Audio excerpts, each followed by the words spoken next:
Dang it.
Hello. Sound check. Visual check.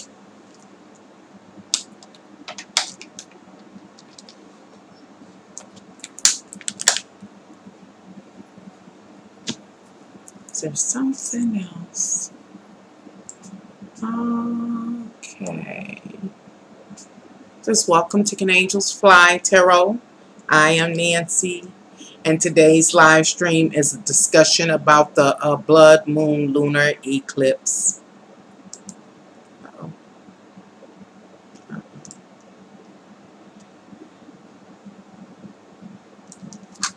And I guess at this point in time, while I wait to see if any other people come into the room, I'll make some announcements. Now, attached to this live stream, there are suggested videos that I've made in the past that are relevant to the information you'll receive in this live stream. And the name of those videos are, that's just three. The first one is The Devil, D-E-V-I-L, in case I'm not pronouncing the word clearly. The Devil is Into Details. And it's a live stream. And it was live streamed July 22nd, 2018. The next suggested video is entitled August 2018, Your Seed Astrology Reading. Your Seed Astrology Reading. That was also done in live stream, I guess that's format. And it was done on July 25th, 2018. And the last video I like to suggest is entitled They Call It The Event, Commence 2016. And it is a video, and it was uploaded here on YouTube on April 30th, 2016. Well, this is definitely an exciting evening. And I'm just going to burn some time and chitter-chatter and ramble to talk about how exciting this astrological event is. I don't think that a large amount of people in the world really pay the astrological dance much attention, and therefore are not aware of the significance of the astrological dances or symphony that takes place and the messages attached to them. Nevertheless, as mentioned, this is truly one of the most exciting astrological events for me, and that's because my level of comprehension relative to that celestial symphony has, I believe, gotten much more accurate over time. Lily, Leo, excuse me, Leo, company, come here, Ruby, please. Just a moment, y'all. Tell Lily people we out here. Okay. Oh, can I use your roses? Yeah, I'm going to run a little bit. Oh, y'all leaving? Okay, give me a hug and kiss. Okay, which one? You want my rose petals or the roses? The roses, girl. We got the what do you call it? We got to make them live forever, so we got to capture them in the image. Hello, how you doing, Tori? I'm gonna call you Toy, y'all. You can put them in the back. Yeah, see if we can put them in the back so they can be real pretty, real pretty. Let's see how we can. Oh, let's see. Oh, it's so big. Yeah. Can it go here? Here? Probably not, because oh, I'm so upset. They're so beautiful. Really? Oh, you understand. Oh, gosh. I'm so upset. I'm coming, y'all. I'm just burning time. I'm 10. You're 10? Oh, this is too short. Oh, that's going to be, that'll flip. Don't do that. You think it will? Oh, definitely. Plus, I need that. That's going to be my spotlight when it get dark. I'm just so upset. I just had a grand idea. I guess it's not going to work. They're too high. But they're so beautiful. Right there is nice. No, they were wobbly. Ew, it's really heavy. We'll take it off rocks. No, I don't trust myself. But let immortalize them. I wish this were mine. Who loves me? Who loves me, baby? Okay. Well, if you're 10, hi, Toy. But if you're 10, this might not be the live stream for you. And why do I say that? I don't think the topic is going to be too interesting to you, at least my interpretation of this occurring event. But thank you for dropping by. Anywho, I'm going to get started. I've burnt enough time. So, as mentioned, this is Can Angels Fly Tarot Live, and I am Nancy. And I'm beginning to think that I'm a very popular messenger with an undesired message. I really do. Nevertheless, I have to deliver this message because it's absolutely exciting and it is enlightening. Now, I must let it be known that I am not only a tarot reader, but I am an amateur astrologer. So, take what I share with you with a grain of salt. And, of course, if you're interested, consult the big boys or big girls on astrology. Anywho, let's begin. For the third time, I do believe, welcome to Can Angels Fly Tarot Live. I am Nancy. Tonight's live stream is about the meaning and message associated with the upcoming full blood moon lunar eclipse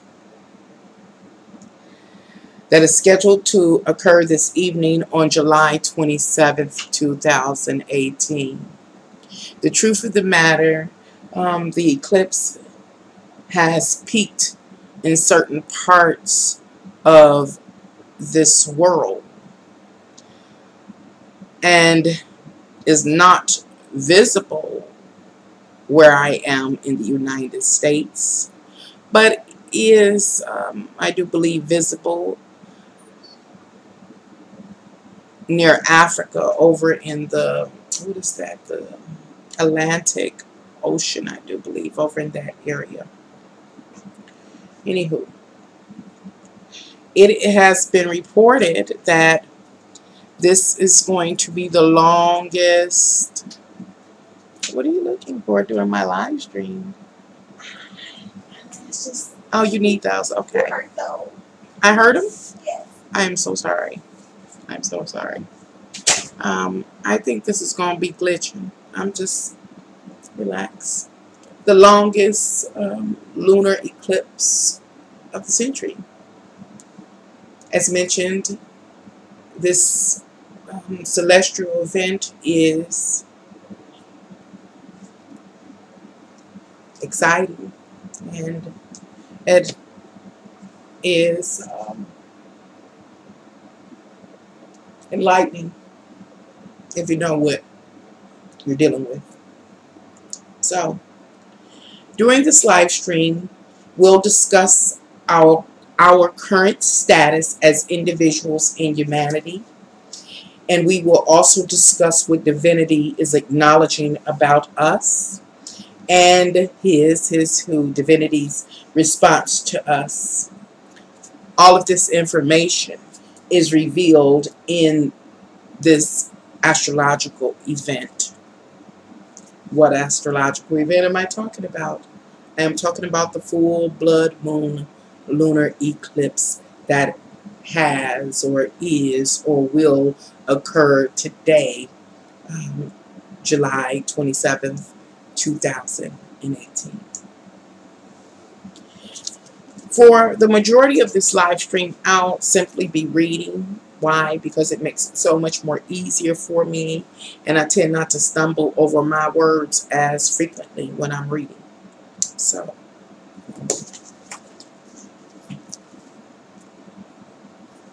I've already shared the videos that I'm suggesting you watch if you have time, and I'll repeat them. And it's The Devil is Into Details. It's a live stream. It was published July 22nd, 2018. The next suggested video is entitled August 2018, Your Seed Astrology Reading. That was also done in live stream format, and it was published July 25th, 2018. And finally, the next video that is suggested is entitled, they call it The Event Commits 2016, and it was uploaded in video form on April 30th, 2016. Now,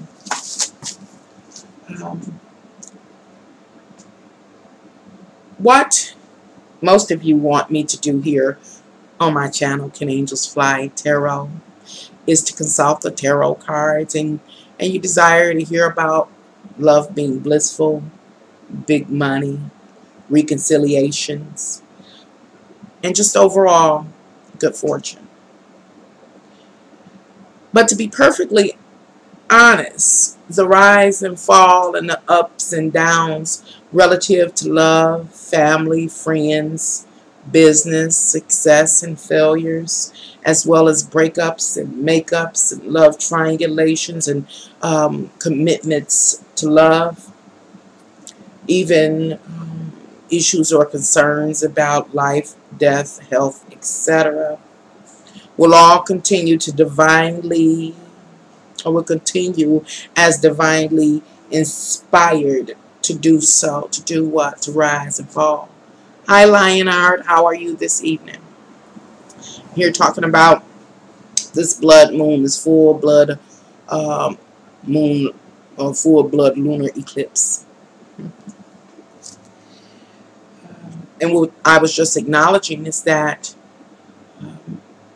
many people that come here to my channel, Can Angels Fly Tarot, are interested in me giving them a report about blissful love and big money and reconciliations, etc., etc.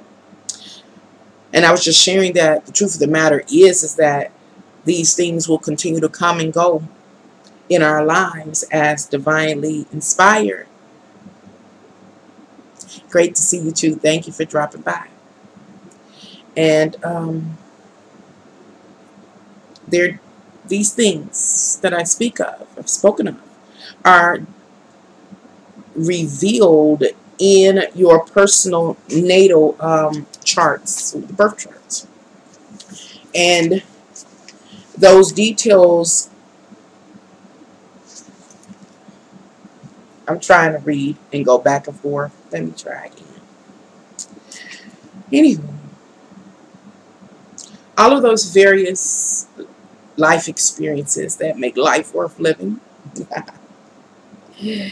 are revealed in your personal natal charts or birth charts and possess the details about your soul's relationship with this particular realm that we are in at this and are in. And not only that, it is about your soul's relationship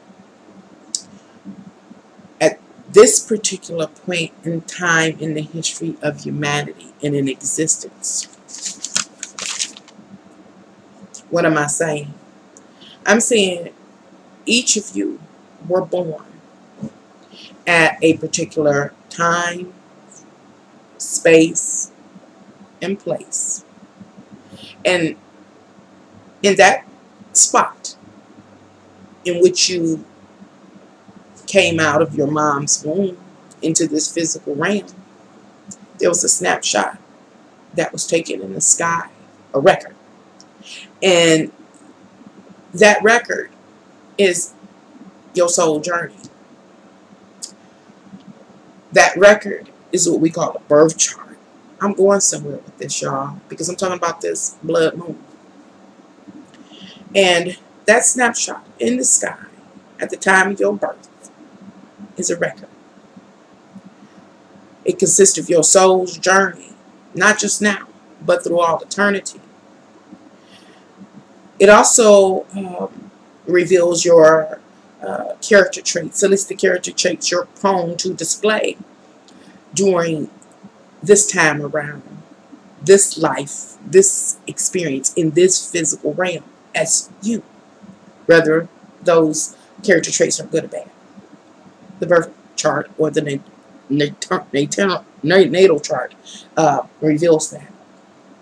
It also reveals scheduled experiences that will occur in your life in order to address any deficiencies you may have on a soul level. I'm going somewhere with this. Your personal relationship with this living spirit called life. What am I saying? Because I'm trying to read, and I guess I got to learn how in this live stream to improv as well. I'm saying that that snapshot in the sky also consists of the details associated with your personal relationship with this living spirit called life. Even more, it consists of the fine details that you inquire about. What fine details? Big money, love, life, death, and all those amazing things, exciting things that happen in life. Humans, by nature, are curious and therefore will continue to seek. So, of course, feel free at any time to request my services whenever you need help, and I'll help you to see and to answer any concerns that you may have. But for now, let's discuss the divine message posted in the stars for all of humanity to see. Hold on, y'all. I just got to try to relax. Well, at this point in time in this live stream, I'm about to go into the astrological alignment for today, July 27th, 2018. And I'm going to read what the alignment is, and then I'm going to give you an interpretation. As I just mentioned, I want us to discuss the divine message posted in the stars for all humanity to see. I thank you for dropping by here at Can Angels Fly Live and allowing me to be your guide through this astrological event. So what we're about to do now is we're about to go into the actual astrological alignment today that is creating this exciting full blood lunar eclipse. So I'm going to try to read it. I don't know how I'm going to read it and make it make sense to you, but I'm going to try. So the first thing we're going to talk about is the 12th house. And the 12th house represents personally selected life experiences begin to unfold in reality. See, that doesn't make too much sense to you. What am I saying about personally selected life experiences begin to unfold into our reality?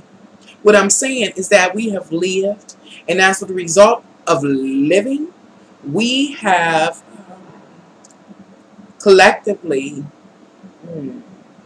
chosen the experiences we want to have.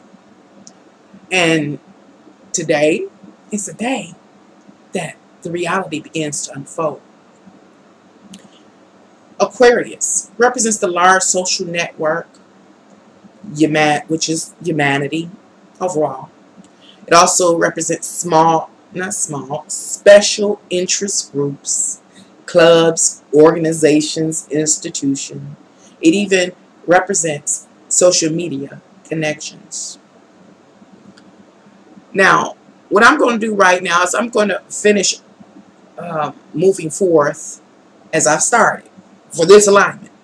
And then for the remainder of this part of the live stream, where I give an interpretation of the astrological symphony, the message contained, being played to all humanity, I'm just going to go into the interpretation. I think that'll be better. So anyway, I'm still talking about the 12th house. I've identified that thus far that Aquarius is in the 12th house at this time. And the moon, the full lunar eclipse, this blood moon, is also there. And it says, one's emotional state is fully illuminated by the inner pressure within thyself. Still talking about the 12th house with Aquarius in it, as well as this blood moon. It is in the degree of Taurus. And Taurus talks about the level of comfort, security, and overall satisfaction one has in relationship to one's physical, worldly wants and needs. In that very same house, the 12th house in which Aquarius sits, and the full moon, that full blood moon sits, Mars is also retrograde at 4 degrees. And that energy is about the energetic resistance to the fulfillment and satisfaction of one's personal, physical, worldly wants and needs. Now, what am I going to do? Because I know that's a little bit too much for people that come over to my channel just to watch tarot. So rather than give you all those details from here on, I'm just going to interpret what the stars have to say. So all that I just gave you right now, I'm about to go into the interpretation. How about that? We'll do it like that. Anyway, so what am I talking about? I'm talking about this exciting and enlightening full blood lunar eclipse that is occurring. It's a message from divinity to humanity. Summary. The lunar eclipse on July 27th, 2018 at 1943 military time at Durban, North, South Africa. Why did I choose that location? Because at the time the eclipse happened, this part of South Africa was a place that could visually see it. they visually experience this blood moon I've spoken of. So, I chose that as our epic center, in which all of the energy in the message will pour out from. So, let's continue. The lunar eclipse on July 27, 2018 at 1943, Durban, North, South Africa, is a signal that the onset of programmed life experiences, we programmed it, are commencing and manifesting into the reality of humanity. The unfolding reality is due to the inner emotional pressure that has lingered within each of us about how comfortable, secure, and satisfied we are as individuals relative to our physical, worldly wants and needs. It's about if we who, me, you, and every individual in humanity, are comfortable and secure, at least feel comfortable and secure in this physical wants, based on if we have what we want and we need.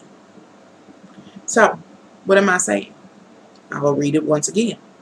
The unfolding reality is due to the inner emotional pressure that has lingered about how comfortable, secure, and satisfied individuals in humanity are relative to their physical worldly wants and needs, and the energetic resistance they face to fulfill and satisfy their personal, physical, worldly wants and needs. Not only that, we humans, the individuals that create humanity, are also dealing with or feeling the pressure that is put on us, that we face, the resistance, due to the demands of man, not of God, but of man. And how those demands don't permit us, many of us, to satisfy or be satisfied and comfortable in life. Hi, Tora. How are you doing? I'm hanging in here. I'm trying to get in the space. It's been hard. I got dressed up, put a little lip and stick on, ready to deliver the message. So what I'm going to do is kind of summarize right now, and hopefully when I go back into it, I can get on that wave and ride it. Tonight, this live stream is about this full blood lunar eclipse and what it is, defining exactly what it is. I began this live stream by talking about or trying to share the actual astrological alignments. I don't think that's going to work, you know. So what I'm going to do now, as I just did, is try to just read what I have written, which is actually the interpretation of the astrological alignment for today, July 27, 2018. Relative to what? This full blood lunar eclipse. And I just identified that this lunar eclipse is the commencement. It's a signal. It's a commencement that it's a commencement of our reality unfolding. How do we create the reality? It's because we have been, many of us in humanity, have been suppressing how we feel. Feel about what? Just how secure we feel in this life. About if we have what we want, and need in this life to be okay. We've been suppressing those emotions. And now, today, July 27, 2018, we, from an emotional state, collective emotional state, are, I think I'm irritated, y'all. Why? Because my dog is knocking on the door. People popping up at my house. I know it's Friday, but I wanted this time with us. So let me stop. First, finish your thought, Nancy. My thought is, Samantha, stop it right now. She has gotten rotten jaws, and she got sick, and she got baby. She got terrible. So, anyway, we've been feeling some type of way. And so now we are living out the residual effects of all we've been through. It is a karmic time because we did certain things, or because we allowed certain things to be done, or because we didn't move, or because we did. The time has come for us to reap the karmic reward, the effects. Anyway, and so this pressure has been an ongoing issue, a lingering issue that has not been addressed. We ignored, and the issue about the resistance, energetic resistance we face in this life, about or toward us being able or having the capability to successfully fulfill the demands of this life. And not just so much the demands of this life, because life takes care of life, but the demands that man has placed on us in order to be comfortable. What am I saying? Those are the issues that have led to the hidden stress. The time has come.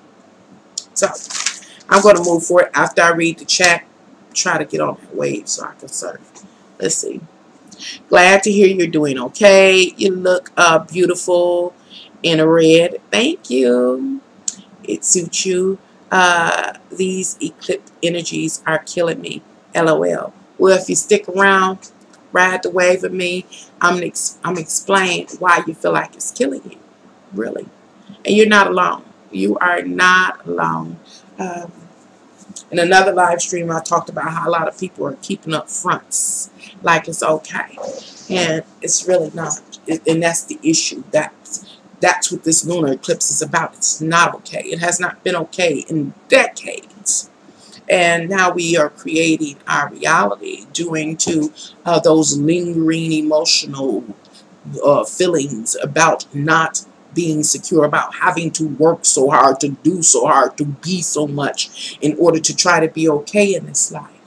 The time has come. This is a karmic time. And that full blood lunar eclipse is the commencement of the karma. So, let me go. Anyway, I'm trying to ride. I'm trying, y'all.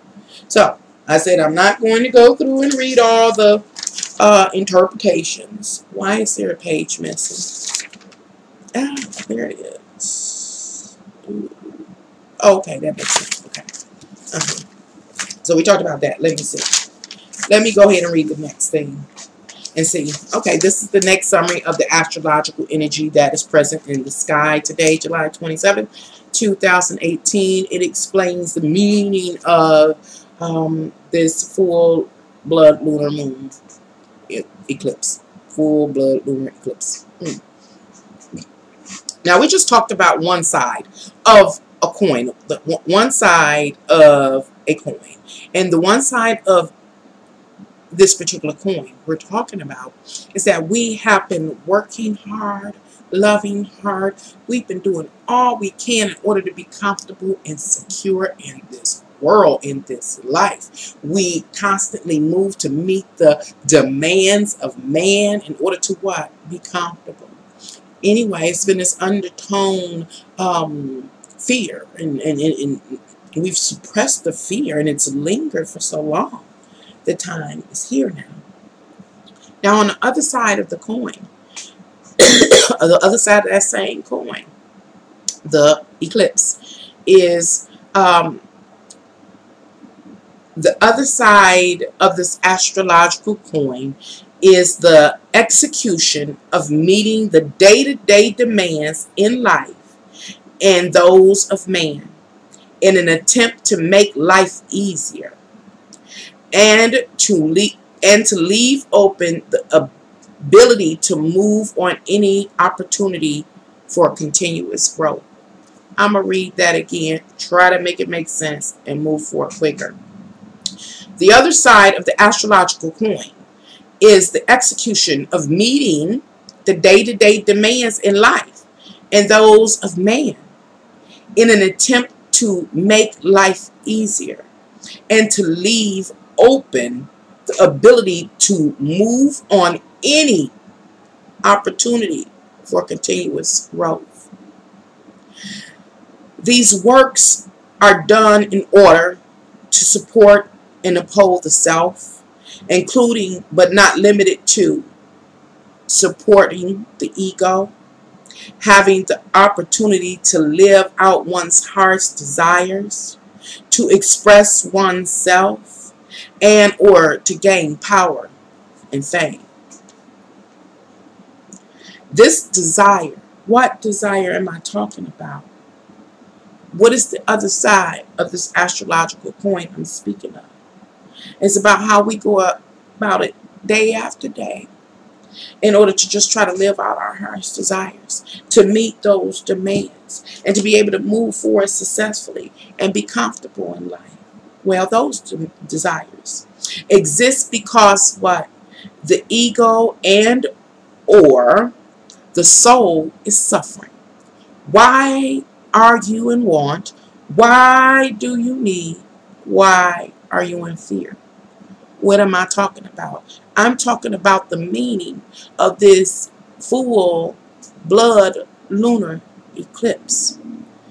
This astrological dance that is taking place today is divinity acknowledging that who every individual in humanity has continued to face the resistance to being safe and secure in this world, and how we have continued increasingly to move and try to satisfy ourselves. It's like in the video games when the character get wounded, they go looking for the life box with the cross on it to re-energize them or give them additional life. It's the same thing that we're doing. And so this is what this blood moon is about, and this lunar eclipse. Anywho, I'm not doing a good job. I'm not doing a good job today. Anyway, I was saying that the works are done. What works? All that we do to try our day-to-day routine, going to work, walking a dog, everything.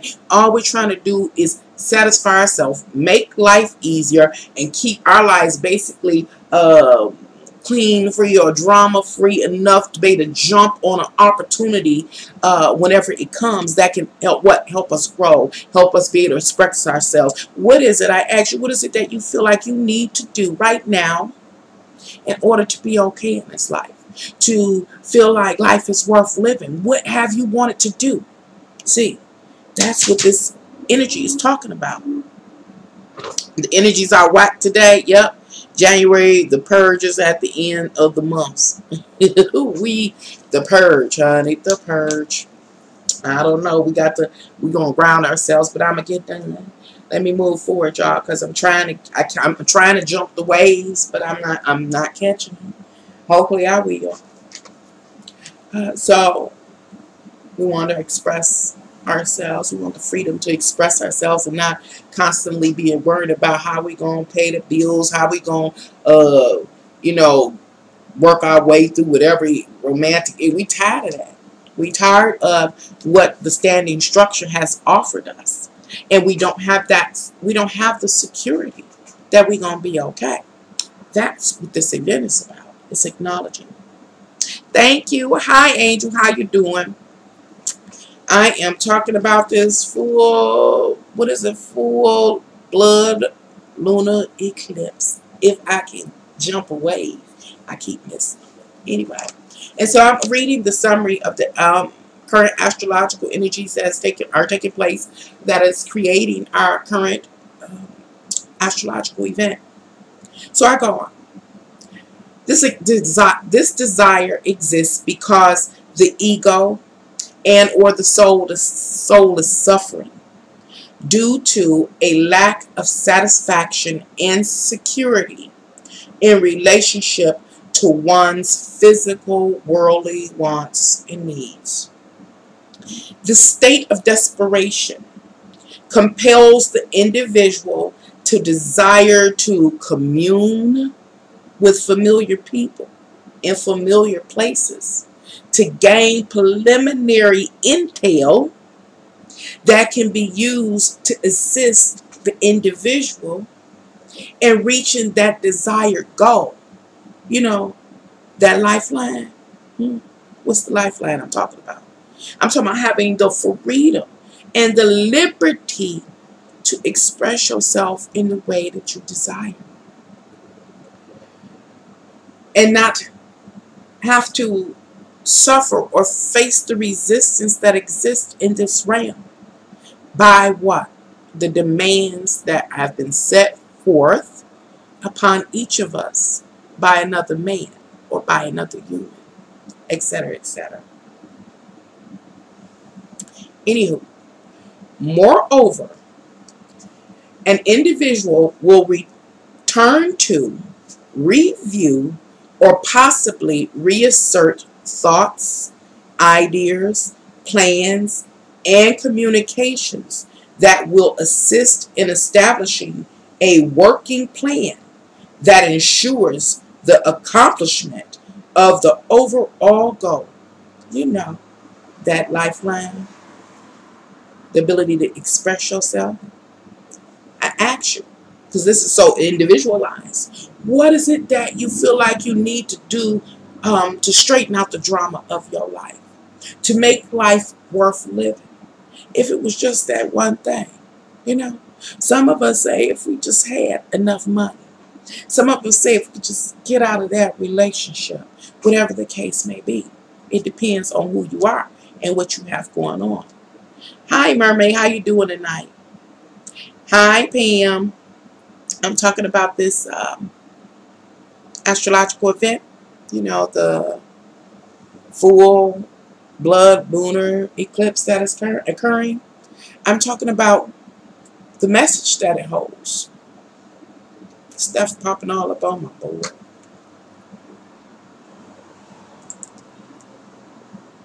I'm pretty good. I'm hanging on here. Hanging on in here. I'm trying to catch a wave, but I just keep missing them. Can't get in that zone and be passionate about my message. Well, not my message. Astrological message. Divine's message to us. Anyway, I was talking about how there's the solar eclipse is meaningful. And I'm attempting to describe what it is letting humanity know. What this eclipse is about, on one side of the coin, it is about how at this particular time, our upcoming reality is currently unfolding.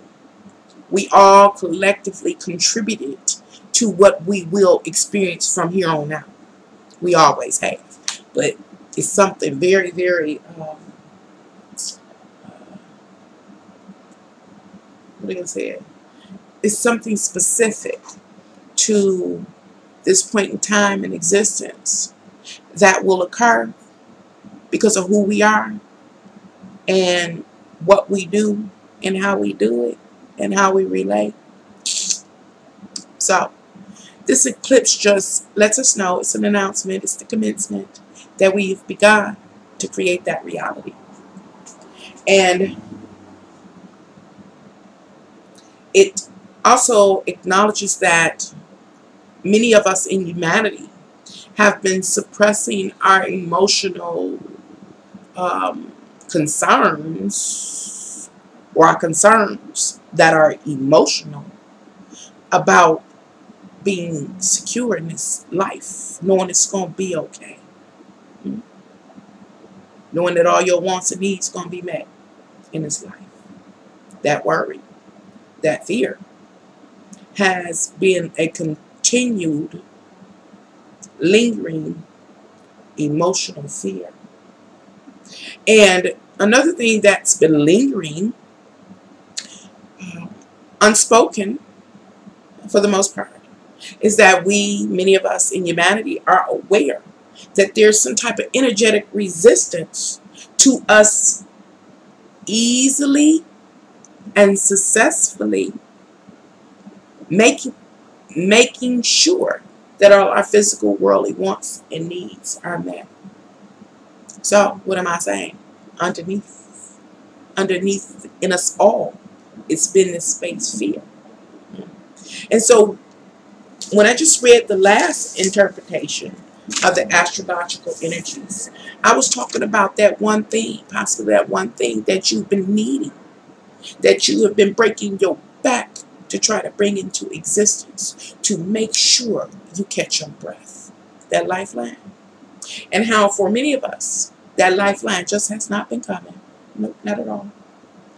That's what this, again, this lunar blood, I mean, what do you know what I'm saying? The full blood lunar moon eclipse is about.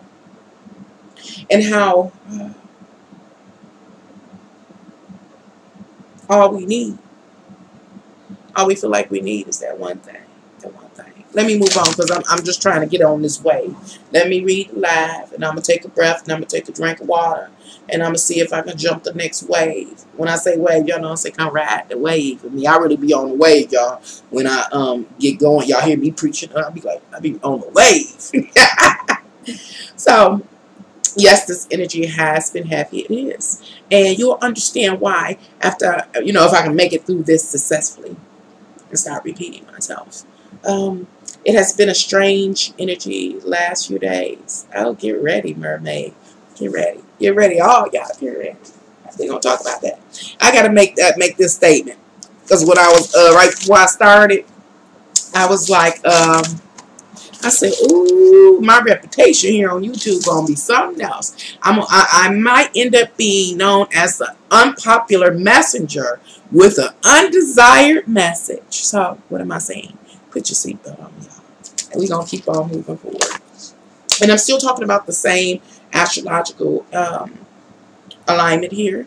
It says even more, individual will return to, review, and possibly reassert thoughts, ideas, plans, communications that will assist in establishing a working plan that ensures the accomplishment of their overall goal. The lifeline I've been speaking of. So what am I saying?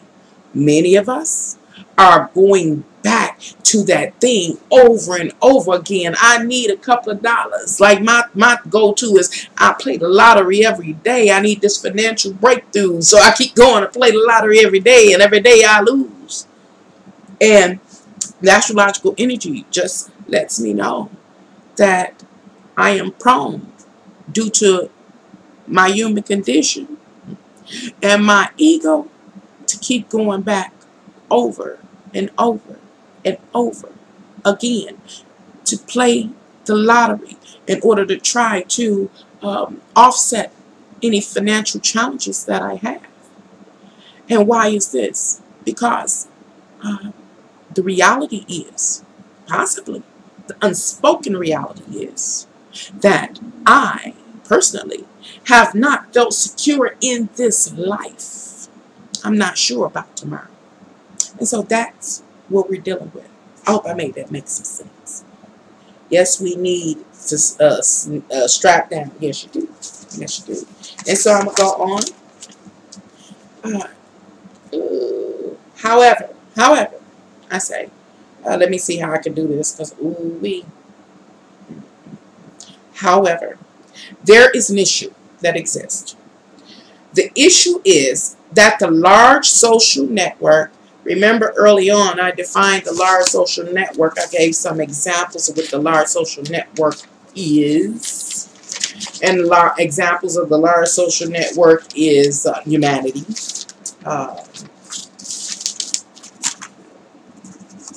groups, organizations, special interest groups, clubs, various institutions, and even social media connections. So, there's an issue. The issue is that the large social network, the individuals that create humanity or the group, or the organization or the various institutions, or even one's social media connections, each of individual are working to establish their own personal working plan that ensures that they personally accomplish their goal. What's the goal? The goal is the lifeline. The goal or the lifeline is to obtain whatever a person feels like they need on an individual basis to feel secure in this world, to make life worth living, to satisfy their ego. Everybody, what am I saying? What am I saying? Because I know when I write and when I speak, it's two different things. The issue is that even though this experience that we're having, that we're going into, we're all, when I say all, I'm talking about humanity, are all going into this together. We all have something that we want, that we feel like we need to satisfy us. What does it call it? Like a security blanket. We need it on an individual basis. So the issue is every single person is looking for or trying to obtain their security blanket. At the same time, that many people are not feeling secure, stable, and happy in life. This is some deep stuff, y'all. I hope y'all got your seatbelt on. Okay. Anyway, I also want you to think in terms, before I move on, this is like a side note. I was talking about how every individual in humanity needs their security blanket. Well, there are also those special interest groups. When I say special interest groups, this is just a side note. You can count a special interest group as an individual entity. Now, why do I point out any special interest groups? Number one, it's because I talk about the individual as well as global issues or humanity. So when I start talking about special interest groups, I'm pointing them out as one entity as well, because they share a common interest, a common goal, and they are strong. And so that special interest group that we're counting as one entity also needs a security blanket. They also need to express themselves or whatever their interest is. And not only that, we have to also realize, this is a little complex to talk about. We also have to realize, just still dealing with the little side note, the special interest groups, that the special interest groups, if you're involved in any, are composed of individual souls. And each of those individual souls need a security blanket. This is a time that we have been in, and our emotions have grown fearful, and now we're about to move and attempt to satisfy the fulfillment of those security blankets. Indecidable. I don't know if that makes sense. Well, that's what I'm explaining here, Barbara. I'm explaining what the blood moon does. It's not just a straightforward, simple answer. So far, I've been talking about, I'm sorry, y'all. I got to go back over it to make sure that you understand. I take responsibility. I know that I'm not doing a good job. I was so excited about tonight. I dressed up, I put my lipstick on, all kind of stuff. I was ready to talk about this because it's amazing. It's amazing. But we as humans, we have had some suppressed emotions we have not dealt with. Overall, I'm talking about all of humanity, have not dealt with. And those suppressed emotions, suppressed negative emotions, exist because we don't feel secure and safe in this life. And we work feverishly to try to satisfy the demands of life and also those demands set forth on us by other people, other men. You know? And it has led us not to feel secure at all. We recognize the resistance to our being safe and or having the ability to successfully move forward and satisfy the demands in this life so we can feel secure. But we realize there's been a resistance. There always has been a resistance. Now this is the time that the emotions are bubbling up and over. Anyway, let me go over here and read this because I only got a little bit more. There is, oh, y'all, I know what I didn't do. Ooh, give me one moment. I hate when I do that. Okay. Hold on, y'all. Take a break. Get some water. Matter of fact, I'm going to get some water too because I got to put this in here because I'm almost at the end. Good job or not, the message is delivered. So hold on. What was it called? It was called right here.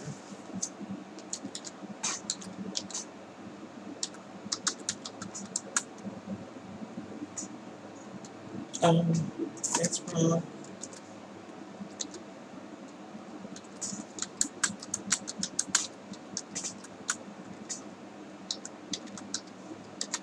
Hopefully it comes right up and I don't have an issue. And yeah, and that's another thing. My nerves got fried trying to get here on this live stream. Everything was lagging, acting crazy, shutting down, flickering. Oh, I did it. I did it. I did it. Okay. Let's continue. Okay, y'all. Thank you for being patient. So, still talking about this blood moon and answering Barbara's question. It says, so the issue is that everybody in humanity is attempting to secure their own security blanket. Whatever your security blanket is that is specific to you, that will offer you a sense of security in this physical world and let you know it's going to be okay.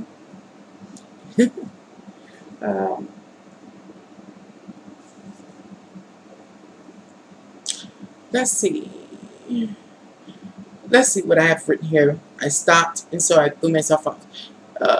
There's an issue. The issue is that the large social network, the individuals that create humanity, the members of the club, the organizations, various institutions, and even one's social media connections are all working to establish a workable plan to ensure they personally, on an individual basis, accomplish their goal. In order to deal with the restrictions they have faced in relationship to satisfying their individual physical, worldly wants and needs. Y'all, when I be writing at night, it be sounding good at 3, 4 o'clock in the morning. Then I get on here, and it's a mess. You saw it. You saw it is in your dream. No, did I see this in my dream? No, I sat down. I sit down for hours and hours and hours and study the stars. I do a lot of what do you call it? Current event searches, and this is truly an interpretation of the astrological alignment for today, and it is a direct message that tells us what this full blood lunar eclipse is about. And so all that I said is what this astrological event is about. I'm trying to get it out. Yes, this often happens. You need seeing words. So, what is this? This suggests to me, oh, I forgot to, yes, I did early on in the live stream, mentioned that I'm a tarot reader and an amateur astrologer. So make sure you consult the big boys and big girls on the subject matter. However, this suggests to me that there is an increasing fear-based competition that will result in discord. I think I talked about that a little bit in my last live stream. What am I saying?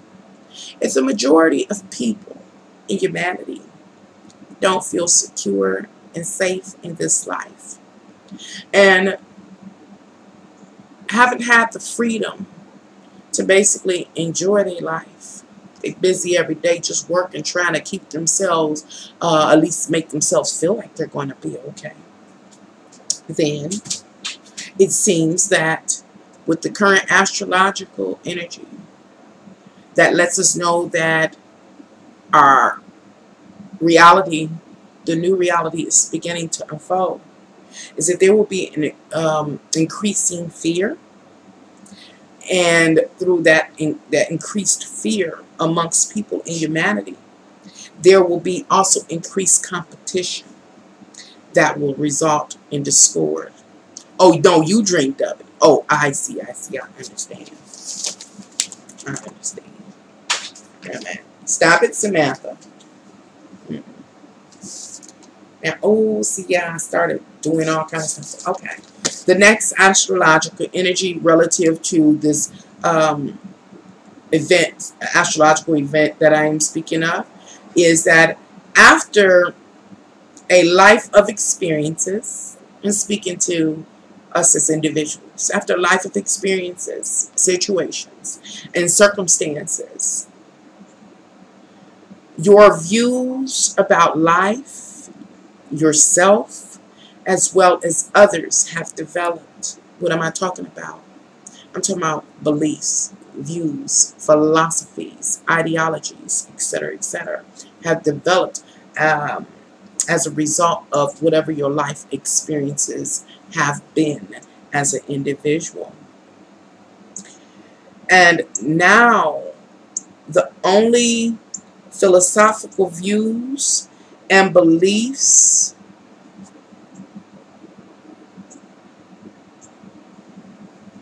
sound good at night, y'all.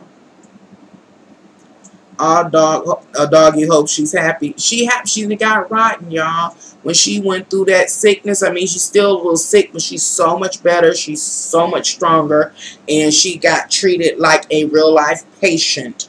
And now she just won't let it go. She won't let it go, and she gonna make me choke her little doggy neck. That's what's gonna happen. I'm gonna choke her little doggy neck. So anyway, I'm saying, ooh, it's a hottie outside. I might have to go outside, y'all. I'm ready to be on my best behavior. See, I have got desires too. I'm be on my best behavior, y'all. I get this message out. This is a very serious message. Anyway, it says after a life of experiences, circumstances, situations, you'll come to perceive this world and yourself and others in a particular way. The question: where are you now? When I say where are you, where are your beliefs? What are your philosophies? What do you believe about this world? One of the primary questions you can answer is, do you believe that you're safe and secure in this world? That tomorrow it's going to be okay? Based on what I'm saying, many people don't feel like they're going to be okay, or that they are okay. Anyway, another concern that arises that the astrological energy seems to be spotlighting is that each of our souls have been affected. I talk about it all the time. And we have, each of us are in a different space, soul space, I'll say. And I talk about these soul spaces quite frequently.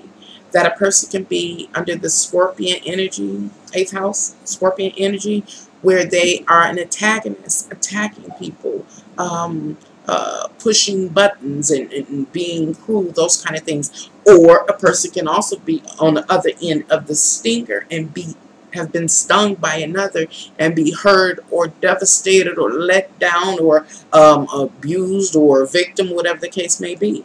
But either one of these physical experiences suggests how the soul has been influenced, and therefore how the soul itself has come to feel threatened while in this physical body at this point in time in the history of existence, this time around. Okay. Other potential soul states is that a person can be in that the Phoenix rising space, in which they're overcoming the regret, the letdown, the sudden awareness of undesirable unknowns. They are overcoming the Phoenix rising, or finally a person can be in the eagle state, where you completely overcome, you are healed, you are renewed, you are regenerated, and you're able to mount up with wings as an eagle and soar. Hey Jordan, how are you? And having the capability of helping another. I wish I could have did better with this, because the message in the heavens is absolutely beautiful. It's very, very serious, and it is very, very enlightening. And I did not do a good job. Anyway, I'm still going to deliver it. Hopefully, I know y'all folks are very smart and can most likely comprehend my insanity. So, it says, who are you? Who are you? When I ask again, who are you? I'm talking about, what are your views now, again, about this life, about yourself, about others? Who are you? What is the state of your soul? Have you been influenced while in this physical realm in a way, really? I'm going to run somebody over.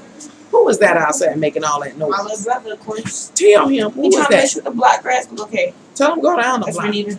She on the phone? No, she texts. Okay, well, you know I'm live now. I forgot. Okay, tell Junior go down Why the you block cut the because grass somebody else grass. when you want to be a good child? Get out. See? The devil don't like me. But that's okay. Anyway, so I was asking, who are you on a soul level? Are you, or have you been improperly influenced while being in this physical realm, in your physical suit, body, to the point where you are an antagonist and you're attacking people and you're hurting people and you're being cruel? Are you? Who are you? Or are you a person that has been stung and it's been difficult for you to heal, to get up, you know, to forget, to heal, you know? Who are you? What is the state of your soul? This full blood lunar eclipse asks this. This astrological energy is divinity talking to humanity. Who are you? How have you been influenced by your experiences here? Or are you a person that has overcome and healed and capable of helping others? The question is, do you? Who are you? It is important for you to know who you are in order to know what you must do to be an overcomer and to have peace. It's about having peace. However, the primary factor that determines your current soul state, your emotional state, as well as how you see the world, yourself, and others, and your level of security in this world, is based on your successful contract negotiations. Yes. your engagements with others in this world, and the fulfillment of the terms that should offer all parties reasonable life accommodations. What am I saying? I'm saying that how you feel, whatever you come up with as an individual, your beliefs, your philosophies, your current emotional state, the state of your soul, if you feel comfortable in this world or not, has a lot to do with another person that exists here in this realm as well. It seems that we were all meant to come together, to cohabitate on this earth and to work together and make sure that each other have reasonable accommodations for our life's journey. But for many, having balanced or harmonious interactions or contracts or partnerships with others, whether business or personal, have not been easy to come by or to sustain. And as a result, it has affected our experiences. One way or another, it has affected our experiences. Rather, a person feels lonely. Rather, a person has unusual workload and is expected to fulfill that workload alone because there's no one there, to help them fulfill it, or because a person was in a partnership or a romantic relationship with another, and the other overstepped a whole lot of boundaries, hurting and wounding that person. Those are just examples that I'm giving to show how in our world and in our lives, how just sometimes the partnerships aren't successful. And because they're not successful, we who, me, you, possibly you, and then any individual in humanity may not have been able to get what we needed in order to feel secure, grounded, and stable. All this rambling I'm doing, what am I saying? I'm saying that divinity is writing in the stars, is communicating with us through this astrological dance or symphony that's taking place. That is our full blood lunar eclipse, is divinity acknowledging us and letting us know what's taking place and why. At the same time, he also letting us know what the issue was in the past, is now, and warning us, hey, that an issue is pending. I don't know how to say that, but I'm not covering that energy. So, anyway, I know, again, that I might be an unpopular messenger, bringing an undesired message, but that's the interpretation that I got. And the interpretation is saying, hey, we in this physical world don't feel safe. We don't feel secure. We got to go to work. We got to go to school. We're heartbroken. We happy one minute. We heartbroken the next. We this. We all over the place. But we don't feel comfortable and secure in this life. And one reason is because we're not taking care of each other. Divinity is acknowledging all of these facts in this astrological event. And I know that it may be a little disheartening or scary to know that our uneasy, dissatisfied, fearful, emotional state is creating our reality. It's scary. So, to calm your emotions, this is a time. This is another thing that this eclipse is pointing to. It says to calm your emotions, count your blessings and be content. I think I talked about that in another live stream. Sit, be content. Take account of, just examples, successful partnerships that are supportive in any way. Other examples of how you count your blessings in order to be content is having a roof over your head, a bed to sleep in, food to eat, clothes and shoes to wear, friends to talk and sit with, a car to drive, or a ride to wherever you need to go. What am I talking about? I'm talking about counting your blessings so that you can be content. Other examples of how you can count your blessings in order to be content is to be thankful for being physically safe. You can or are and be content or happy that you can or are receiving medical care, or someone that you love is, or that you possess a skill that can benefit you and those up under your care, or you have your health and your right mind. Why is this important? It is because of the time we are in. Remember, our reality is beginning to unfold, and it's going to call for us to count our blessings and be content. The ugly truth is that there are many in humanity that do not have one or more of these life-sustaining and comforting elements. Based on the astrological alignment of Uranus in retrograde, which is retrograded back in Aries. This is another part of the alignment. Uranus retrograde rated back into Aries, and soon will go direct into Taurus. Foretells of changes in this world. Our worlds, if it tells of changes in this world and our worlds, our individual worlds, that will affect the quality of our lives.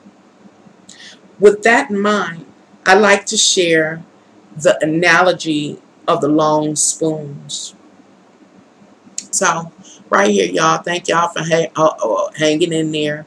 I'm going to read the chat, then I want to share this allegory with you. Again, this is serious. It's very, very enlightening. It really is. But the analogy should help clear up the mess I've made during this live stream. And y'all saying, I did great. You explained it well. Thank you. Maybe when I look back, I will see that I didn't do as bad as it seems to myself. And Mercy made, no, not all. Don't feel unpopular. You are sharing your gifts and messages. We appreciate it. Thank you, Mermaid, and you're welcome. Appreciate the little things. Yep, that's what it's saying here. Jordan says, trying to get through this eclipse and release old energy. It will be done. Look, Angel, life is so short. I am appreciative. Very good. Yes. Yes. Is it what? TV, yes or no? TV. No. It's where now.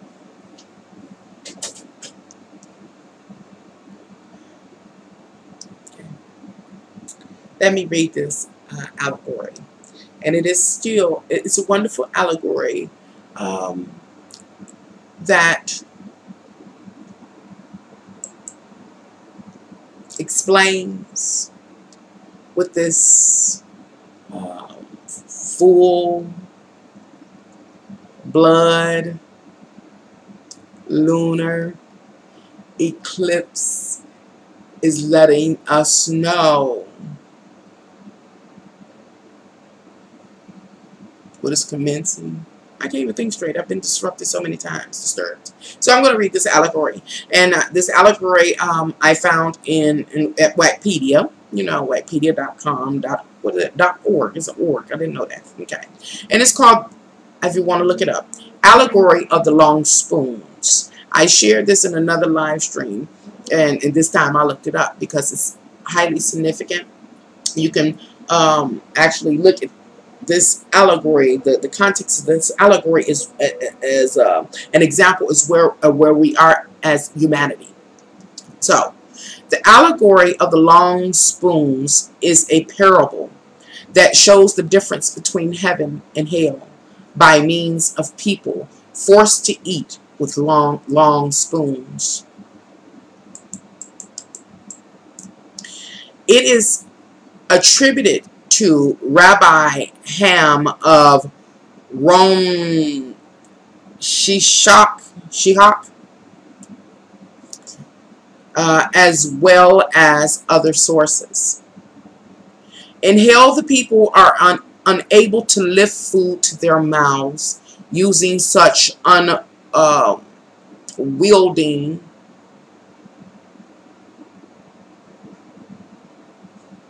welding.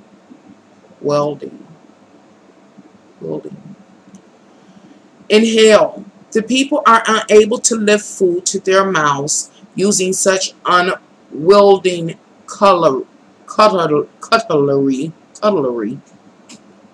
and are starving. In heaven, the diners feed one another across the table and are is my brain went? I'm not gonna say it, YouTube. And are sated. Something's wrong with me, but I'm gonna get it together. I'm going to go sleep again. Okay. In hell, the people are unable to lift food to their mouths using such unwielding cutlery.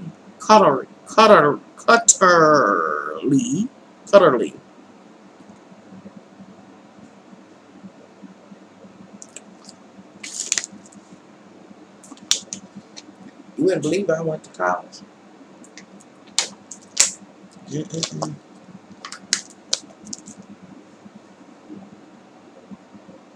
Cutlery. My mouth won't work. My brain. I don't know. I guess I've been really irritated for a few hours now. So that I would get on here and be alright. And are starving. The people in hell are starving because they wouldn't even feed each other. You know? The people in hell are unable to lift food to their mouths using such unwielding cutlery and are starving.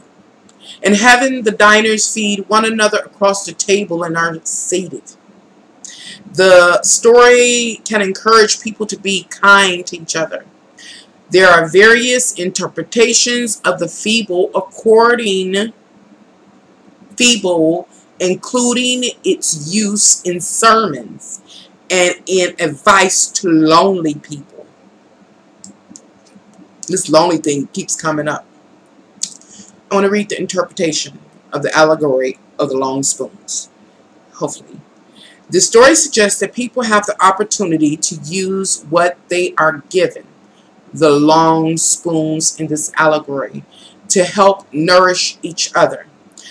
But the problem, as Ham points out, lies in how the people treat each other.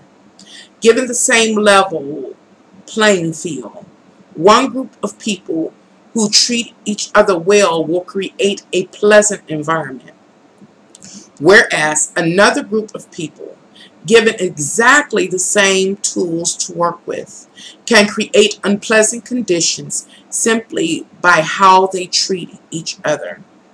Writer Dawn Eden suggests that this is a simple truth, which can be easily forgotten by lonely people unable to see their situation clearly. She argues that such situations can be improved by reaching out to others. Okay. I eventually got through that. Now, that allegory is comparable to what this eclipse is suggesting to us.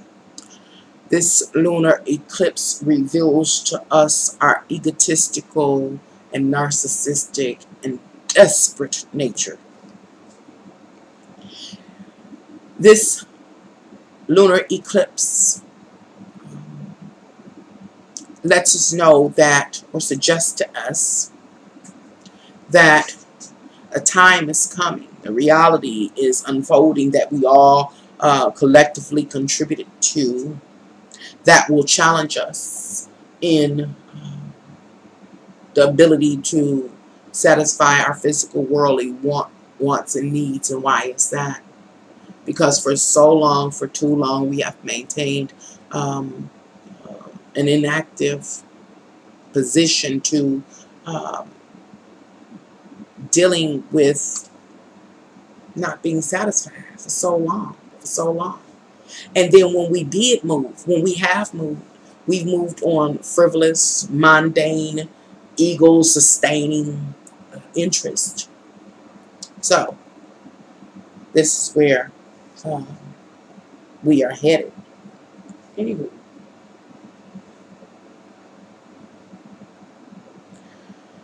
with that particular allegory being shared, the question arises: what are the details that create our unpleasant environment?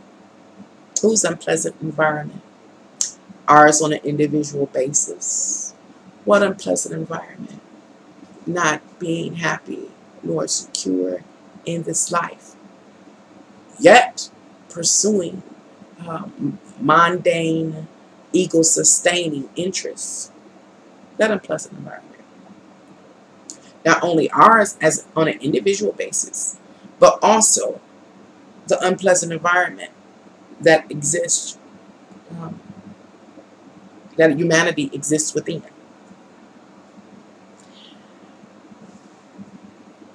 Is what?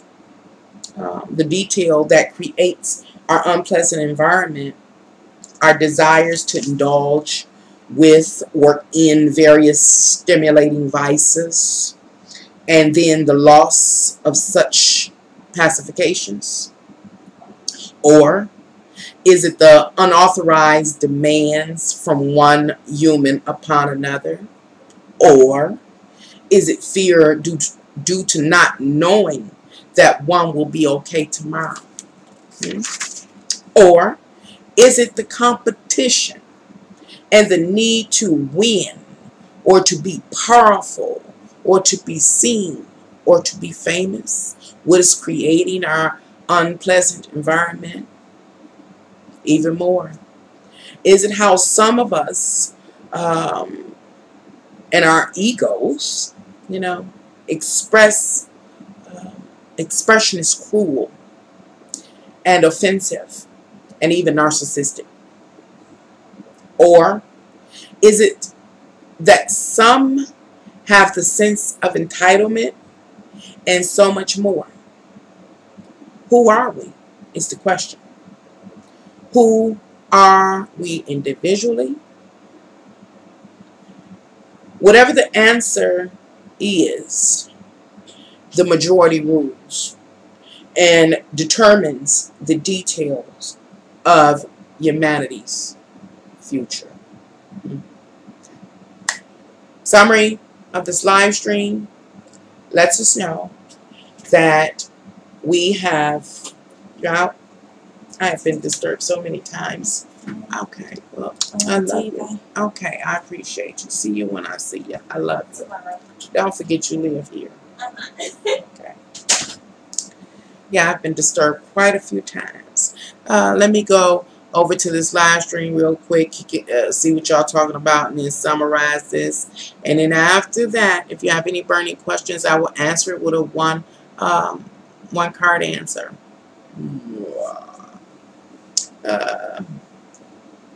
Trying to get through the eclipse and release of energy. Life is so short. I appreciate it. I remember this one. LOL. Yeah, yeah, that story. When I first heard it, it touched me, and I never forgot about it. Um, when did Uranus go retrograde? Uranus went retrograde, I think, May 15th, 2018 of this year, and will turn back and move direct. I think it's March 2019. And that is a very significant energy, which I didn't talk about in detail during this live stream. But at that time, um, that's when we will really begin to see a lot of changes to our norms. Right now, there are people that are suffering from uh, the initial or preliminary changes to uh, the rules that govern our realm, the reforms that have taken place, the foundations. And so what we don't know and we're not aware of is that there are people that are um, facing challenges, difficulties, some even hardships, um, while others are advancing. Uh, and why is that important that people are uh, meeting with some difficulties due to the foundation of our new reality being laid? It is because globally, or the masses are unaware of the effects that some of these changes are going to have um, overall. And what am I saying? We don't look at the other person. We criticize them. We criticize and say, "Oh, you didn't do this, or you did this, or you deserve that," and we're not connecting the dots that some people are dealing with difficulties and challenges and things like that, um, due to these new shifts that are taking place. And I bring that up because you asked about when does Uranus go retrograde. So what am I saying? When Uranus goes back direct and enter into Taurus, more of those reforms will be obvious. They'll be built upon. They'll be reinforced, and therefore will begin to affect a broader um, group, or a broader portion of humanity. Right now, it's in the dark. People gonna feel like they have been crept up on. But the reality is, the reason why Uranus went retrograde in Aries in the first place is to get us to look at the reality that we're creating. But nobody wants to. And why is that? It is because we're preoccupied with the mundane and the superficial, or we're lost in the complexity of our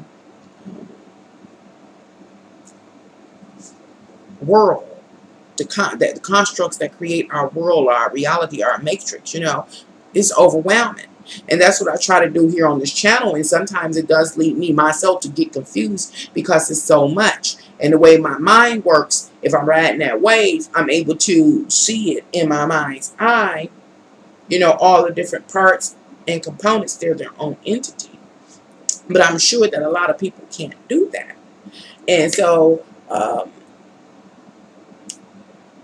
because a lot of people cannot do that, or won't take the time to do that, and therefore be aware when it's time to react or respond, collectively, again, we are contributing, or have contributed, to the reality that is coming. And it already is this ongoing issue that exists, that many people in humanity don't even have the bare basics. What am I saying? Why do I bring that back up? It is because it's written in the stars. So that suggests to me that something greater and more divine than us is writing this message in the sky, saying, I'm aware. I'm acknowledging, I'm letting it be known that a lot of people in humanity are not okay. A lot of people in humanity are living in fear every day of their lives, while others are just going out and about on the mundane, you know, and not paying attention. And it's like saying, oh, you won't escape. So you should, I suggest you do, look and see what future you are creating for yourselves. Not only yourselves, but your offspring. Not only yourself and your offsprings, but let's say, case scenario, y'all know how to say it. What if you reincarnate back into this mother sucker 100 or 1,000 years from now? This is what this lunar eclipse is about. It's announcing. And it's announcing the commencement of our upcoming reality that is going to be challenging. So, what are you saying? Pretty baby girl, yeah. It looked like her mama, yeah, and she gonna hang it out. She's going to another job interview tomorrow, so hopefully she'll be gainfully employed. I see that some are going while others are just trying to get by. Yeah, and it's this get by, and that's what I was talking about. Again, I hate when I don't do a good presentation or have a great discussion, because the information that's offered in the stars is, again, it's amazing, it's interesting, it's enlightening, and one of the issues is about people just getting by. So when you talk about just getting by, people, individuals, every day get up and they feel like they gotta go to work. They have to, even if they sick, all kind of stuff. And over time, whatever the demands have been in this life, whether it was from the life or from another person, it is draining us. And many of us just want this one more thing. I told you our mind is the lottery. I need to, let me hit the lottery. But we need this one thing that we feel like it gives us this energy boost, you know, and make all this insanity make sense. And so that is a major issue, that we are living in this manner, you know, and it's like we've done it so long, generationally, to the point where our souls have been affected. You know what I'm saying? Affected. It was something else I was going to say. I forgot. But our souls have been affected, improperly influenced. And then, not only that, we've become so, like in the allegory, are so detached from one another that we don't feel the next person's pain. All of this stuff is being acknowledged with this event. And there is going to be a residual effect for how we've been living. And that's what it's about. I forgot what I was going to say. Short-term memory loss. Yeah, stress. And so I was saying, I was also talking about, because I realized that a lot of my messages aren't like, I've been watching other tarot readers and stuff. I don't have the messages that they have. You feel drained too? Yeah. And I'm not going to even say it's per se life, because we know that life provides.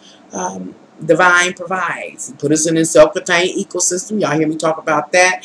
We need air to live, and therefore he gives us the H2O, the oxygen to breathe. You know, we need food. There is food here, and food is a great example of what I'm talking about the fear that exists and not feeling secure and stable.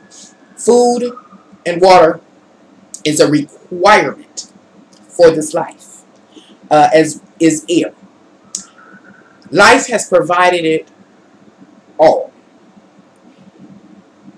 Humanity, or people in power, have not been able to seize control of air.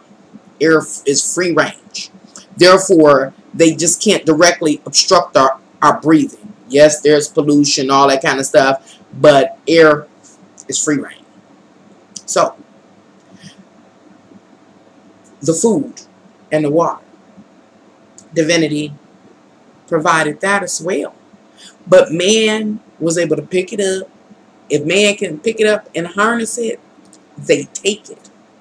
And then they sell us a portion back for our work. And so what am I saying? If we don't work, we don't eat. We been knew that. It's a difference to go out and your work in a day be to go out and till a land or pluck some fruit and jar it. It's just out here. They're going to work for somebody else, paying to get there, get back home, have lunch, have clothes, all that kind of stuff. You got to get there to go work for them, for them to give you a fiat note, for you to go to the market to get you a little portion. We're being drained. And so what am I saying is that people are afraid. Why? Because if they don't go to work, they don't eat. If they don't make enough money, they don't eat. If you want public assistance and some particulars folks say is over, you don't eat. That's the kind of fear I'm talking about. We're talking about a necessity and people not being sure that they're going to have those bare basics or those necessities. This is what this current astrological event is talking about and acknowledging. And it's saying, hey, there is going to be a residual effect. Again, going back to Uranus retrograde and Aries, go back and make sure that the reality that you collectively are creating, you want to deal with. Make sure. And where I see it, it ain't going to be many that escape.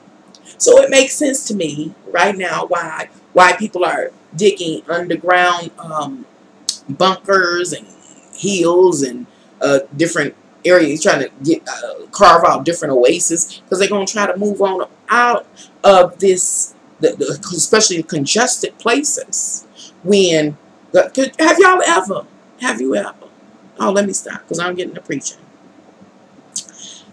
A lot of people are unconscious and don't realize they're in a box. Very true. But there is also a lot woke ones too, and balancing the new energies. Exactly. We're balancing the new energies, we are, but we're not doing anything with them. Yes, we have, again, certain special interest groups that move in and lobby and do all that kind of thing and try to bring consciousness. And yes, they get some things down on a small scale. But we're talking about humanity overall. And that's why I be asking the divinity. I'm like, how can we deal with such a broad situation? This is big. And the truth of the matter is, it's been going on for the history of humanity. It is very large, and it is about our consciousness growing. I ain't even gonna go in. I made a slip and share something else I had seen doing some research a few months ago, and I slipped in the last couple of videos and said it. And it's creepy, but it's like either get it together or you get reset. Reset. I think we're a long way from the reset, but we're not a long way from more challenging times. And so the question is truly, who are we? Are we capable of being honest with ourselves about who we are as individuals here in humanity that create humanity? Love you. Oh, I love you too. Hi, Chrissy. Chris, how are you today? And so I already opened the table. If you have any burning questions, you can feel free to ask them right now. But again, that allegory, I asked anyone who's not familiar with it to go back and read it, because I couldn't read. I couldn't read it very well. Again, too many disturbances in one day. I can only handle so much. Okay, just making sure that I've covered everything. Are there any concerns or anything you'd like to talk about?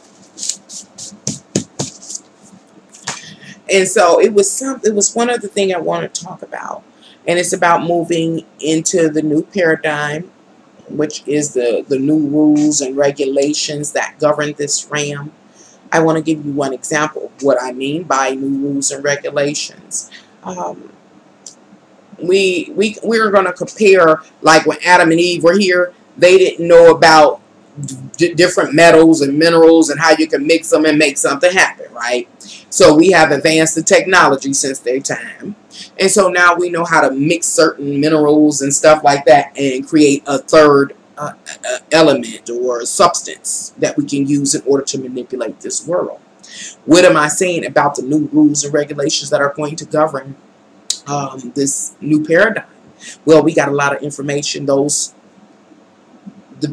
technological advances, or more advanced understanding about this realm is now going to be the foundation. Let me say, if I can say that, I think I almost said it right. The more advanced understanding about this realm is going to be the foundation to governing this realm. We now can make holograms. That's a basis of our upcoming reality. We now can do evasive surgery. That is a basis to our realm. What am I saying, and why is that important? It is because the earlier times, Adam and Eve, the basics, rules to this realm before we knew about all the minerals and how to create holograms and all that kind of stuff, that basics are going to fade out. Are they going to be gone? No, because they the core basics. But they won't be introduced to the general public anymore. And that's why our educational system is changing. Why the kids don't have to learn how to write a full sentence. And what am I talking about right now? I'm talking about the new paradigm we're going into. This astrological event is letting us know, hey, there's going to be residual effects. Right now, I'm talking about what some of those residual effects look like. We're moving into a time where, again, the children don't have to learn how to write a traditional sentence or a paragraph, or, how the English language was taught, cursive and all that. Why? Because we got electronic signatures, those kind of things. You can do an eye scan and it's your eye, so they know it's you. It's approval. And so you move forward. However, the tradition will not go nowhere. The basis ain't going nowhere. It just won't be introduced anymore. It just won't be taught anymore. Why is that important? Because the basis, the tradition, the foundation of, like, even in the English language, when it comes to, I talk about legal stuff, you got to be able to sign your name. You got to understand what, in the law, what capital letters are. The younger generation will no longer understand that. How can they defend themselves? We are advancing into a new life experience, a new reality. And those are just examples. I have to take some time and sit down and really break it down about how this new paradigm, or the paradigm shift, is going to affect those that may be more uneducated or ill-educated or financially struggling, versus those that may have more money or a higher education. And then also the complexity isn't that exists relative to that particular study, is that the astrological alignments have talked about how humanity is very narcissistic. The majority of humanity is narcissistic, and so that spirit of narcissism is going to really have a powerful impact on again, the unfolding events that are taking place. Is so many layers to it. I understand why many people can't see it, because it's a lot to keep up with, and it is a whole lot of work, but it is very important that we are aware, so that we won't get sideswiped, by our near future. Too much intimidation and manipulation going on. Time to open the third eye and shed old skin. Very true, Angel. And it is. But this is the thing. This is another thing. I'm just sharing y'all the things I picked up in the stars. The messages I give you is the interpretation literally from the stars, which is so interesting to me. That if I sit up here, I might sit here. It take me a whole day, sometimes 2 days, to interpret some of these messages. Well, this was last month when the interpretation was showing you can't handle the truth. What am I saying? Many people in humanity can't even handle the truth about what's going on. What's going on about where we're going. Can't even handle the truth. They sense it, but they can't handle the truth. And that's dangerous. It's dangerous. And that's deep for the stars to say. You can't handle the truth. That's deep. That's deep to me. I'm like, ooh. I mean, it don't literally say that, but the astrology is like a coding system. Like decoding letter N is this number, and so you sit up and you decode it, and then to come up with messages like the majority of humanity can't, or a large portion of humanity can't handle the truth. Therefore, they're choosing to keep their eyes closed. So what? You can't complain when certain things happen. That's some deep stuff.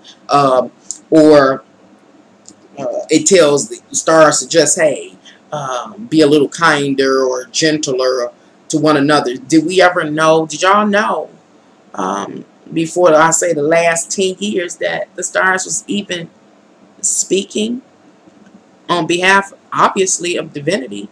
I can't get up there. I don't think none of y'all can. The stars are speaking to us and always have. When I was a child, and see, I feel a little cheated because when I was a child, them stars were still talking, but I didn't know the language. Now, I've been guided to know the language. And so I spend my days studying that, trying to catch up on the message. It's so deep to me that we were never down here alone. Never. Whatever divinity is, whatever's greater than us, we were never, ever down here alone. That's deep. It says, on the news, they brought up the blood lunar eclipse. You know what? Because they know. A lot of people, I think, know. General public may not know, but sense. But I think after you hit a certain level of education is important, again, because it was teaching, which I didn't understand, I'll share here on YouTube too. It was teaching what we've discovered about this random. So that's why they hijacked education and made it so expensive. So that people, if you wasn't interested in school, you didn't feel like you had to go, and you wouldn't by mistake learn. So they had to hijack it. But the higher up education you get, the more life experience you have, the broadness of it begins to wake you up to the realities or the mysteries that are related to this realm and relative to us. But again, there are people that have an interest in keeping the majority asleep. Now, I have theories about the overall reason that an entity or group would want to do so, which I won't go into here. But it's amazing to me how, again, this stuff is generational, and actually over the course of the history of humanity, is so big that we're not seeing. We're just looking in the now. We're not looking back hundreds or thousands of years, most of us. We're not looking hundreds and thousands of years in the future. We're just dealing with now. So it makes it difficult for us to see. We first must expand our mind and and permit our minds to be great and push the boundaries, because divinity is infinite. So we got to push our mind there. We can't get there because we're not it. We're not divinity, but we can push our mind there. And that's how I'm able to see the things that I see, because I just allow the boundaries of my mind to, just go, and to explore. I don't know how to suggest it, but it's nothing to be afraid of. It is absolutely liberating. And the one thing I'm thankful for in my life is learning tarot and astrology. It really has helped. Okay. Did you get a nice rest after the allergy day? Oh my God, it was scandalous. I went back and watched that video. I said, I'm just a mess. Yes. Oh my God. After I got done, I flipped out this chair over into the bed and woke up half on the floor. Ooh-wee. I went outside one time today. I was like, they ain't bite me up today. And it rained. Then it got severely hot. Oh, no. Oh, it seems like eclipses make a lot of news these days, more than ever in the last year. Yeah, they have. And when I was a young girl, I can't say that it didn't happen, but there are certain things I don't recall hearing about when I was younger. And not at all. I did not hear about them. Not astrology. Only time I heard about astrology, I didn't even really know what it was when I was a kid, was in the church. Don't mess with astrology, no witchcraft, no this, no that, that. I was like, and so when it started to emerge in my life slowly, astrology and tarot and magic and stuff like that, it was this like crawl. It was like I crawled into it little by little. One thing led me to the next thing and to the next thing. And the truth of the matter is, my whole life experience seems like it was revealing the same story that's unfolding now in the stars. It's revealing the same story. And why do I say that? Because then that suggests to me that I'm not the only one that subconsciously or intuitively understand what needs to take place in this realm in order for us to have more heavenly state, to have a more sense of peace, to be more balanced. We're just not doing it. Why? Because we are getting preoccupied with the mundane, diving over and partaking in our various vices that pacify us, all kinds of stuff. And so, and that's another thing, y'all. I'm just talking right now. I like hanging with y'all fine folks. And so I want to talk about something else that has to do with us people and being in this realm. And I want to make a video about it, but I don't know from what aspect or perspective I'm going to come from. But I'm going to come back to that in a moment. It says, thank you for the last part about learning tarot and astrology. I come from a Christian background, and this is looked upon as bad. Oh, definitely. But astrology resonates with me so well. Yeah, me too. And I tell y'all, I was dealing with this stuff long before I let anybody know, because I was scared. I was petrified of the criticism, and I'm not a person that worries about criticism. I don't know if y'all pick it up or not. I do have a considerable ego. I will defend myself, but that was an area in my life that was scary to me. And plus, my whole life, a lot of my life was based in religion and faith and the tradition and the practices. And then when I started coming out, but I think this is what helped me come. I know this is what helped me go ahead and explore, is that when I shared here on YouTube, when I was studying the Bible and stuff in my private time, I realized that the Bible was just like a compressed document, like when you zip a document, is like in Bruce Almighty. Bruce touched a file door, and you think it's just gonna be a little file, then the whole thing just slide him across the room. That's what the Bible is, and the verses within the Bible. And as I began to expand those verses in the scripture, they too brought me to where I am today.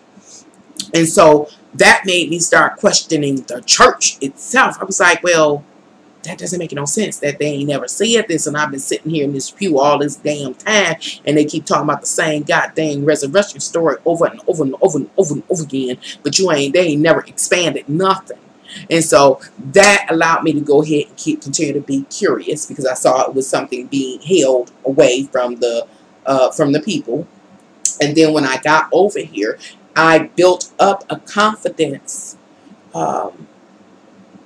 relative to tarot and astrology and stuff like that,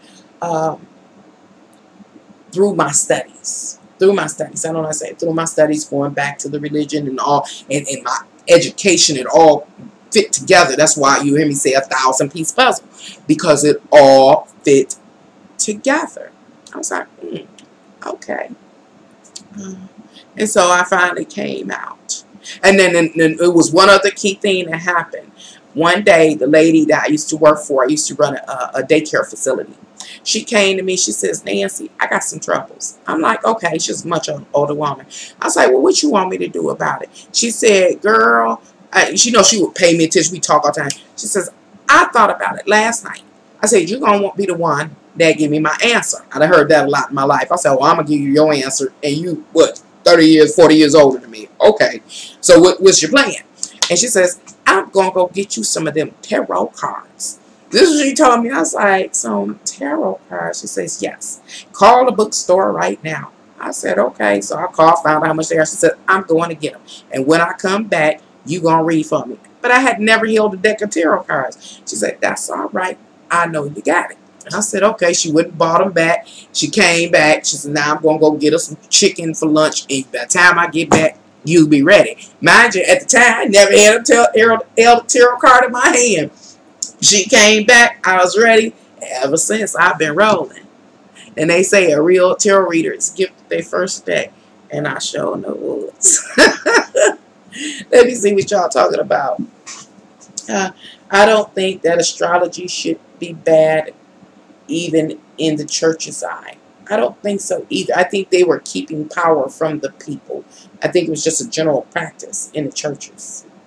They used it right out the gate by saying God created the world. How can we not study something God created? Exactly. And put us in it. Okay, yeah. Even Jesus told us to explore and question everything. I heard a pastor say, if you don't question your faith, then you're not deep enough into it. That makes sense to me. You know, with a blind following the blind, and that's what's really happening. The blind are following the blind over the edge to destruction. Hello, the Holy Spirit's spirit, right? The Holy Spirit, spirit, right? I don't understand, but yeah, I know the Holy Spirit too. And the thing is, the church, I can't even say they didn't teach something that was not real, but they just scratched the surface, and people just set in those surface rules and have sat there for years. No. Good point, dear Tia. Whenever I think of Eclipse, I think of the movie Doris Claiborne. I don't know if I think I've seen Doris Claiborne. I would have to see a couple of scenes. Hello, but seriously, the eclipse was live on Facebook in New Jersey. Really? I'm gonna have to look on Facebook and see if I can see that. Yeah, we live in some really amazing times now. And why do I say that?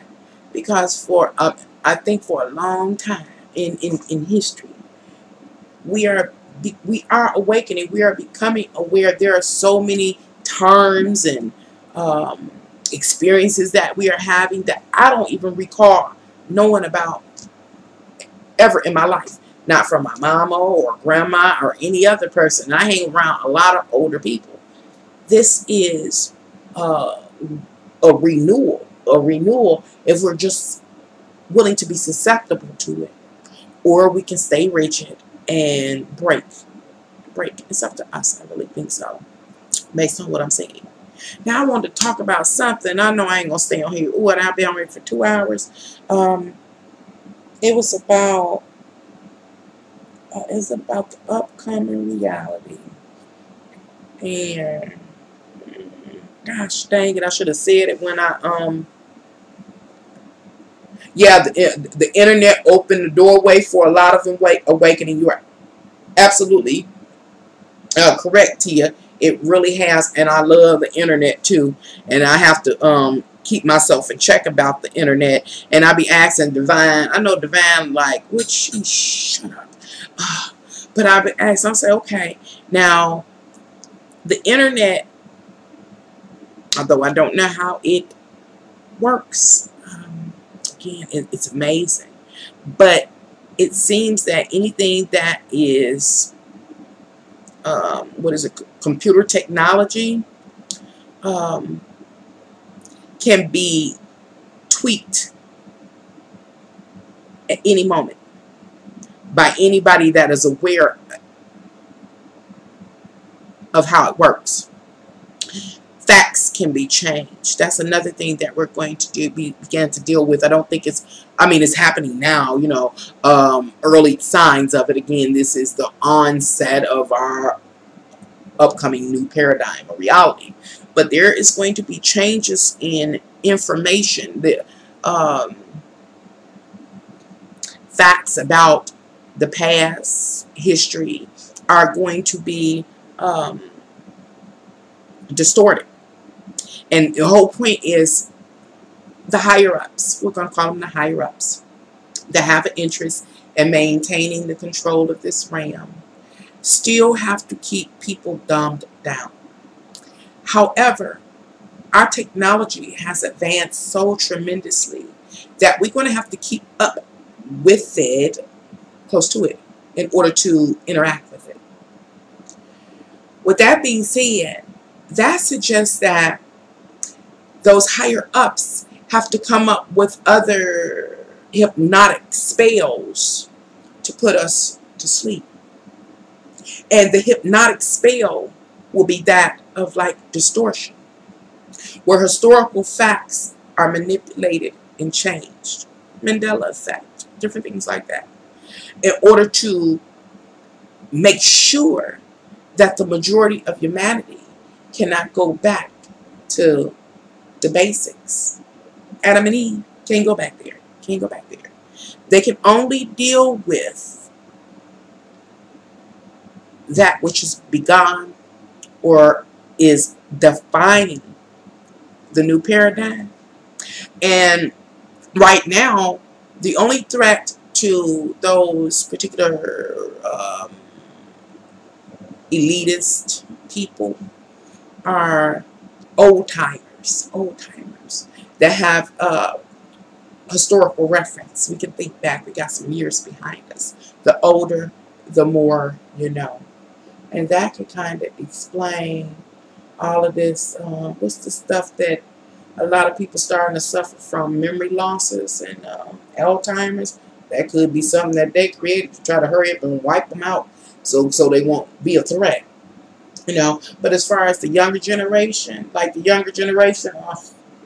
these teens, the early 20s, that don't understand the significance and the traditional way we have done things in order to keep living and making it and surviving, they are lacking in the basics, the Adam and Eve stuff, the very elemental components of life. And then the new babies that just are born, well, they are part of the new paradigm. And only the rules that surround the paradigm will they relate to. They won't even have no attachment or connection to the basic elemental Adam and Eve stuff back then. You know, okay. I hope I made that make sense. We going into some for real serious times, and we don't realize. I don't think most of us how serious it is. And Tia says people connecting all over the world. Yeah, that is amazing right there. Let's say this internet is a bad mother sucker, and I'm a cry. I think mine go off on the 29th or 30th, and I have to get it redone because it's some issues. And I think I'm gonna be crying. I'm a junkie. I'm a junkie. I love it.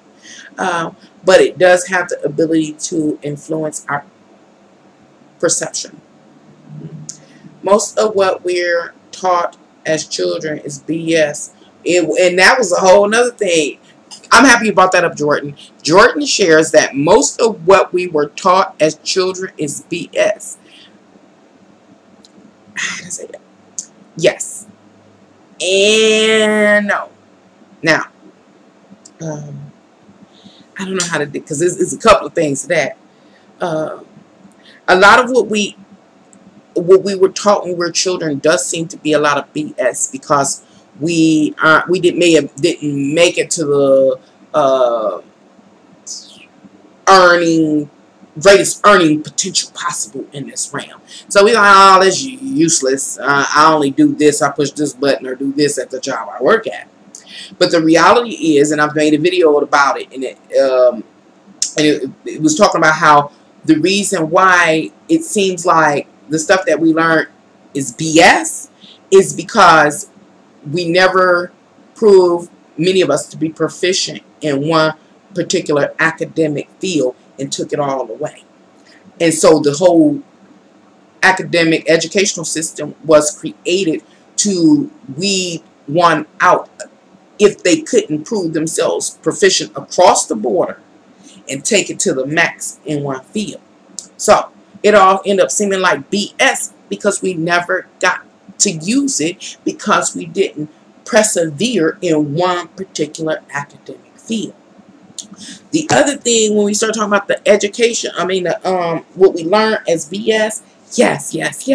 And it's just like I'm saying about the late teens, early 20s that exist now. They don't understand the basics, the reason for the basics, why we did what we did, or the old timers did what they did. They don't understand it. They don't want no part of it. However, they're losing.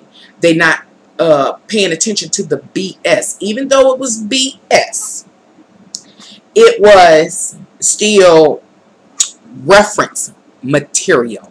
I don't know how to make it sound, but reference materials, reference material that, like, you can look at something that you learned that was BS, but I bet you can use it to reference something or to make something clear to yourself. You know it ain't this, is that, or whatever the case may be. And so what I'm saying is the late teens now and the early 20s ain't gonna have that BS. It's good for not being lost in, but it's also negative because they don't have it as a comparison. I don't know how to really explain it. It's another thing about that, the stuff that we learned being BS. Because I've been dealing, I'm telling y'all, I'll be up, y'all think I'll be playing. I bet y'all do. I sit up here all day long and talk to divinity. I had to check myself the other day. A couple of times I had to check myself, but I did it just yesterday once again. I was walking down the street, y'all, talking to myself out loud.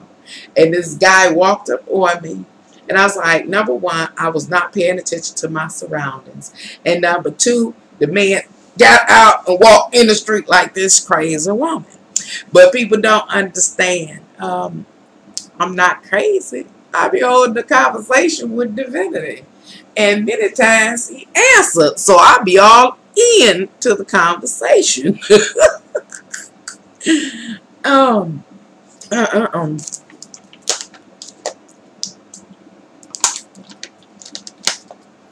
Hi, D. How you doing?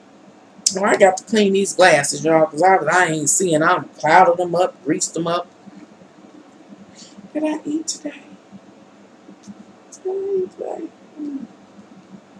did I do today? I ate some popcorn. I think I got hungry, y'all. I haven't eaten today. It was something I wanted to talk about. I really enjoy y'all. I really appreciate you dropping by and sharing and having this discussion with me. Uh, it's very difficult for me to connect with people. It's not a lot of people that I know personally that has an interest in these kinds of things at all. So I prefer to come on here and talk to you, ladies and gentlemen, rather than go out clubbing and ho-hopping. um, let's see. Hello, Nancy. I thank you so much for your time and giving me more insight. You are so right in your video. So thank you, Dee. And thank you for dropping by. And Angel says, I agree, Jordan. I'm 57 and it seemed like a bunch of lies. Yeah, especially now it's kind of insulting. It seemed like it made me waste a lot of time. But I've gotten, right now I'm talking about the learning BS as children, wasting our time. And that's how I felt too. That it was a bunch of lies and that it was it wasted my time. And I think it also blocked my ability to be more successful in life. And I'm starting to get a respect for the BS. I understand that teaching children BS is a part of the scheme or the program that the elitists, I'll say, or the higher ups have implemented in order to structure this realm and put everybody where they want them to be. And only those that satisfy the demands of the elitists, you know, the people in power, the man, come to that final, to finalize that stuff we call BS and create their reality, which is usually more conscious reality, where if we don't satisfy man's demands, it just ends up looking like BS. It's a bunch of lies. You know what I'm saying? But those lies is what I'm saying. They do fit somewhere. I found some of the stuff that was BS. I found out where it fit is what I'm trying to say. I found out where the BS fit. Not all of it, but some of it I have. You said, I agree with Jordan. I'm 57, and it seemed like a bunch of lies. But the bad part is our parents and grandparents believed everything they were told, never questioned. Exactly. And the experience that we are living now, Angel, is a residual effect of their blindness. And we're just going with the flow, going with what they were told without questioning or, being conscious. We're the residual effects. Or we're living out the residual effects of that. Mermaid. And that's what I'm saying. The elite, the higher ups, they have to put other things in place now to blind us because we can't be blinded in the way that our grandparents were or their parents were. We can't be. We are awakened now. So how do you put people back to sleep that are awake and can see? You have to blind them. How can you blind them? You have to cast a spell of distortion. And so that's what I believe is going to happen. Now, I do believe that there are some very ancient entities and spirits that exist, and that a person is capable of or is a lineage of those ancient entities and spirits, and therefore know some real old tricks, And I think that they execute those tricks or spells on us. We're coming out of one of them. Your grandparents were in one, and we're coming out of one. And I think that the elitists, people in power, are moving to try to put us back into another one. And that's why I say that's the catch-22 about technology. Even though the internet and stuff and technology is awesome, it's off the chain, it also is a means that we have come to depend on, and it can manipulate our perception. And I do believe technology eventually will be one of those things that tweak or distort our perception. And we won't be able to see, especially the babies is born out, won't be able to see the reality nor the game that they will be running on humanity if we don't wake up and stay conscious and be able to see this playscape, I'll say, for what it is. Yeah, I say.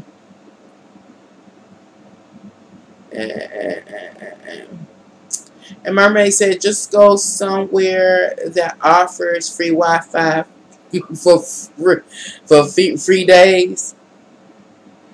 I had to do that in college to do my schoolwork. I did too. I go buy a cup of coffee and sit there with that one coffee for 5 hours. I was doing that at my local McDonald's a few years ago. And honey, they came in. I would sit there so long. First, I get there in the morning, I buy a cup of coffee, sit there and drink it. It would take forever. And then lunch would come on and I'll go buy a little soda and a hamburger and sit there forever. So, during that time, my laptop had been and went dead. I plug it in. One day I went back up there. They had covered up the plugs. I'm like, yeah, hell with you. I get my own internet.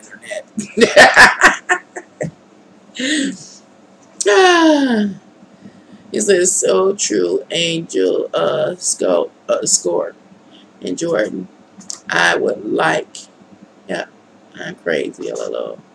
Same here. When I talk to others about this, they think I'm crazy. Yeah. It's that's when you think about it, for real, Mermaid, that is so scary that some people can see and some cannot see or have no interest in seeing, or they don't have the time to see. Like, I know people that don't have the time to see. I don't have time to see that. I gotta go make this money, or I gotta do this, and they have no interest, no time, and that's what I say that's scary to me, because based on the messages I see in the stars, it's like, wake up and do something about it, because I'm not sure that you, to my humanity, want to deal with this. But then we have people that openly are so, I'll say, grounded in physicality, literally. Work, money, love, sex, play. Oh, that's what I want to talk about. Yep, about that kind of stuff, that they don't want to wake up. That's what I want to talk about. Work and play, work and play. How do I talk about it? Because it was about, this is a conversation I was having with Divinity the other day. Part of the conversation, I was walking down the street talking to myself when the man went around me like, praise the lady. It was about, I was like, well, I was talking to Divinity about, how can I say it? Because many times it's not with my mouth. I'll say it's with my mind, or telepathically. Sometimes it come out, verbally. So I'm having this conversation with Divinity the other day, and I'm saying, okay, I think my concern was about how do we correct ourselves here when we're in too deep. We're in so deep, I'll say. And what was it about? And I said, well, I was telling Divinity, I said, how are so many people paying for a few bad people? I said, I was telling Divinity, everybody didn't hijack your RAM and, run with it and manipulate and do what the hell they wanted to figure out how it worked, and figure out how to work, and then do what they want to do. Everybody didn't do that, Divinity. And so I really don't remember exactly how the discussion was going. Y'all don't call a white funny wagon on me now. And the people with the padded stuff. And so I'm like, all right. I say, so the answer from, I'll say, Divinity was, I'm trying to figure out how the conversation went. The answer from Divinity was like, well, tell me. And see, this one's going to be hard to explain because he didn't say it. I felt it. And what did I feel in response to my statement to Divinity? Hey, everybody's not responsible for hijacking your RAM. You know what I'm saying? And making a mess of it. He says, yes, you are. But he didn't say it like that. I felt it.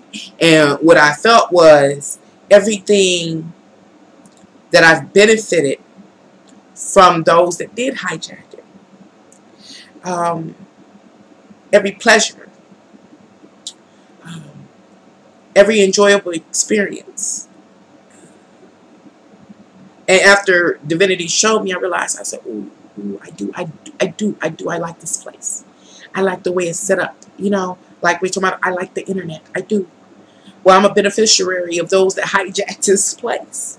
Now, this is another thing Divinity allowed me to see through feeling, is that all of those bad things that I've experienced, I'm trying to put feelings into words. Not for everyone ears. What is it? Hold on. Me too. With a kid, I would let her play as I did work. As a kid, I would let her play as I did work. Not for everyone's ears. What's not for everyone's ears? Oh, the conversation. But this is the stuff I talk about with Divinity. For the most part, let's just get private, is about worldly concerns. I'm an Aquarius, and so I guess I do have that basis of the humanitarian. So a lot of what I talk about with Divinity at McDonald's. Yep. Oh, that's a perfect place with the playscape. Yeah. And so, again, the conversation, Divinity responded to me with feeling, with remembrance or reminiscing of emotions of how I've really enjoyed this plane in so many ways. And so it went something like, he also had me emotionally reflect upon the traumas I've suffered, the the not so good stuff. And I say he, in place of Divinity, whatever it is, was like, that is how humanity has set up this realm. How do I say it? If you think for a moment from the terms of reincarnation, we may reincarnate at this particular period in existence. The rules to the realm are set as they are for that time frame. Then we die and come back. We don't remember. When we reincarnate, the rules to this time frame can be totally different. And so at this point in time, when I have come into this physical world and be me, Nancy, the one this year, this facade that you see, the rules to how this realm is ran has changed. And based on those rules and those regulations, and in this case the people in power, and the the other spirits that have incarnated into the flesh, those people that I interact with, contribute to my experience here. I can go out, just an example, and go eat a mango, sit along a tree, eat a mango, and it'd be the best mango I ever had, and I enjoy the moment. It's a moment to remember. And then, based on someone else's influence, what is it? Huh? I know you're not coming here for the same reason. I'm hungry. What are you going to do about it? I haven't eaten today.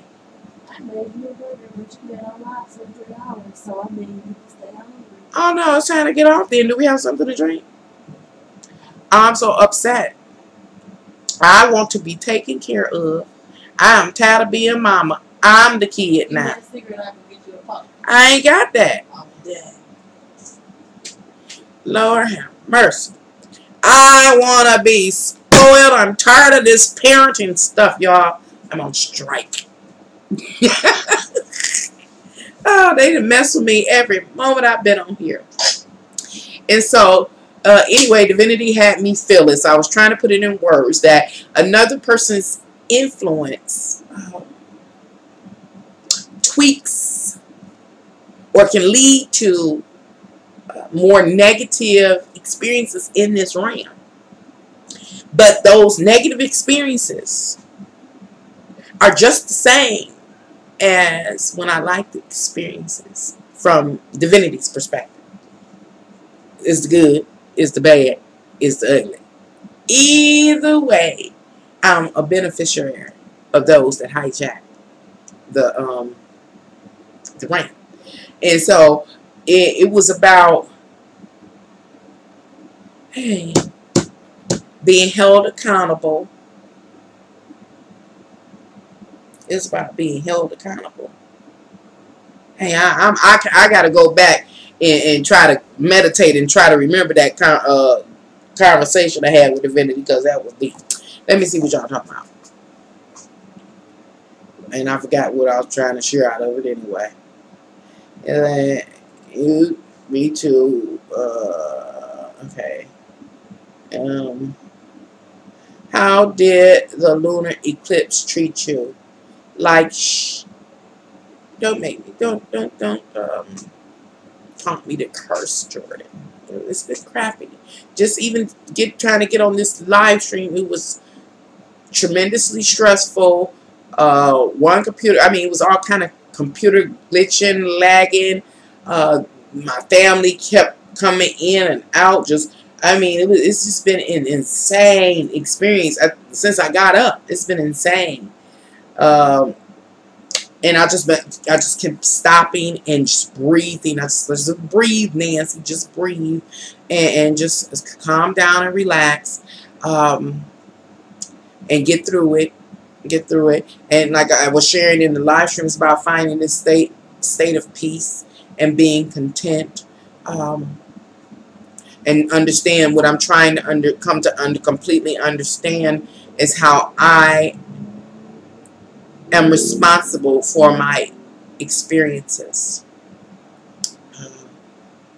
And I think it's difficult for me to accept that I have helped create parts of my reality.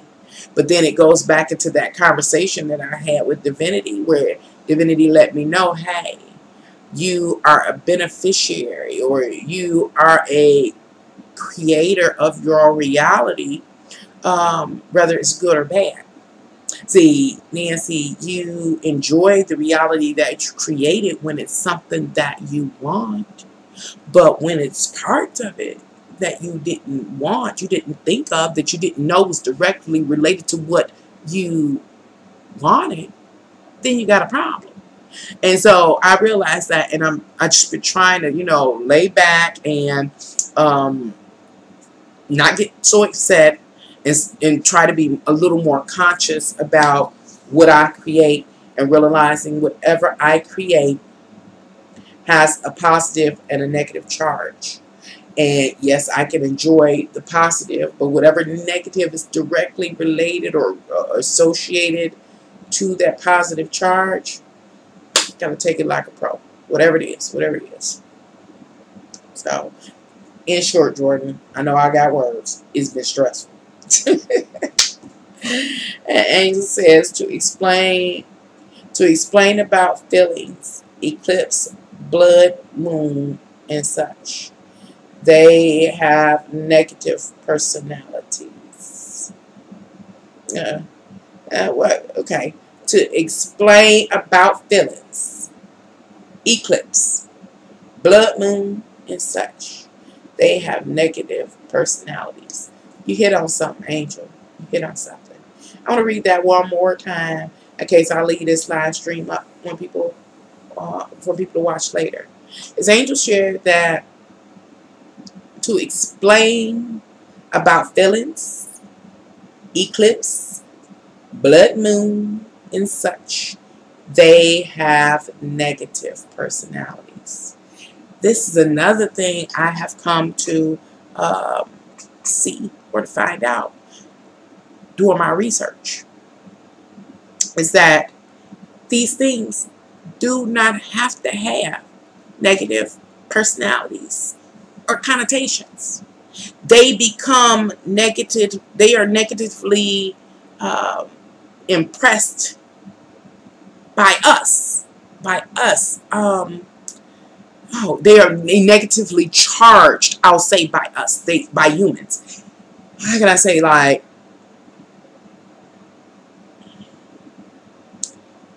they hold a vibration, and that vibration, you always, people hear, you hear this all the time. Something is not bad or good, and that's what they are. They're not bad and good. They just introduce an energy, and then we do with it what we want. What do I mean? An example of that, I've been saying during this live stream that this current full blood lunar eclipse has to do with, oh goodness, okay, has to do with it's this moment of sort of like reckoning, and we are reckoning the residual effects of what we have let go on, and who we have been, and who we have become. And unfortunately, it's negative. However, this same lunar eclipse could have come, another scenario, it could have come. And when upon, we've already been reviewed. That's something else I didn't go over. I tried to cut off to try to, do a good video, but it still didn't work. We were under review. Saturn put us under review and took into account our works, humanitarian works overall, being here in this physical realm at this point in time in a history of existence. It took into account, recorded that, we can say reported that back to divinity. Now divinity coming in saying, okay, this is what it is, this is the report, and this was going to happen. Well, this same process could have taken place in with another scenario. That upon when Saturn did the review, could have looked at humanity and said, oh yeah, y'all done advanced the technology, but now y'all living longer, y'all helping people, you feeding the world, ain't nobody hungry, you housing the people feel safe and secure in this realm. Divinity, they doing it. And divinity be like, oh, okay, well, this is what it is. This is what I've heard about you. That y'all got this. That y'all stay moving in the way that I pointed you in. I taught you. And because y'all did this, like, I don't know, I'll let the sun, radiate another 1,000,000 years for you because y'all doing it just like that. You know what I'm saying? And so what am I saying with that little dramatic reenactment is that it does not, none of these energies have to be negative. We are charging them. We are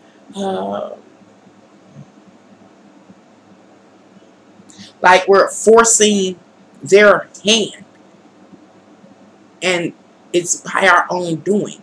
And that was another thing I ended up finding in my research. Now I'm talking research in this year.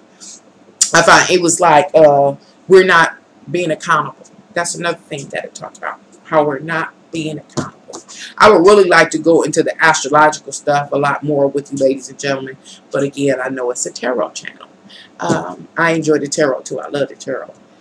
So he's saying that's why I said not for everyone's ears. Oh, sometimes I gotta slow down so I can catch up, y'all. I be trying. Once again, I have the tarot cards readily available. If any of you have a burning question, I will answer it, because soon and very soon I will be moving to get off of this live stream. But again, I show enough thank you folks for dropping by. You say, Jordan. Then there's another eclipse coming on August 11th. Oh, Lord. See, the devil. Y'all did. I just did a video called "The Devil Isn't the Details." Last time you brought up something during a live stream, Joy, you said something about retrograde something. I was like, Mercury retrograde. I was like, Mercury about to retrograde. I was like, so I looked and said, oh, he's right. And so now you're telling me it's another one coming August 11th. I thought I saw that in when I was researching, but I just let that go right on by me. And I brought up that last video I made, The Devil is into Details, because now it's like it's this unending story. See, and that's where I'm going to tell y'all, this is my concern, is that this experience and this realm is very, very sophisticated. It's not just the people higher up that may be more aware. It's the energies in this realm. Y'all hear me talk about the devil and different things like that. The energies are highly sophisticated and intricate. And like when you talk about something coming up August 11th, now that will send me back into research. Intricacy. The devil is into details. This astrological thing is unending story, it seems. And so my question to myself, that has been to myself, do I continue to study and research? Because I know people study and research their whole life, and they have this legacy that they leave behind. Or is it going to be of detriment to me? So that's a concern that I have. Again, the devil is into details. And so I guess, that's the crossroad I'm at. Do I keep researching? Because now I get more and more curious, more and more curious, and I just talked about the devil in the details as far as that, being curious and continuing to search. Again, unending. That can affect with the mind. And so I wonder, my mind goes. Ain't got nothing else to do. Got to stay entertained in this life. And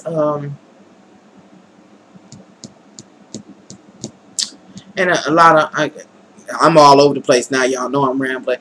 But we have to do something in order to entertain ourselves in life, to keep ourselves busy or productive or something. What is that something that we should be doing? We're not going out gardening and hunting and building those shacks no more. We got all this free time. So what should we be doing? Looking for this divine answer. Maybe I'll get an answer. Let's see. What was the meaning of the words, "It is in my dream"? I'm confused. What was the meaning of the words, "It is in my dream"? Oh, in your dream, you heard these particular words. It is. It is. Well, what was the imagery? Angel, what was the imagery? Because what is it? If you put a picture or a name over, or it is a substitution for it, who, what, it, what? It, a person, or animal, or it a place?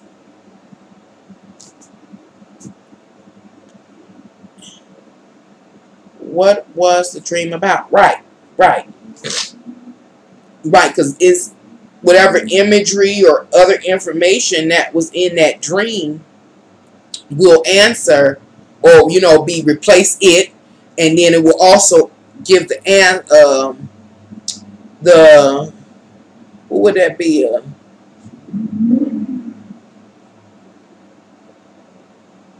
I got to be a lame, because everybody outside making all this doggone noise and they just getting on my nerves. I'm just irritated. Let me see. Let me get comfortable. My caboose hurt. Situation. Yeah.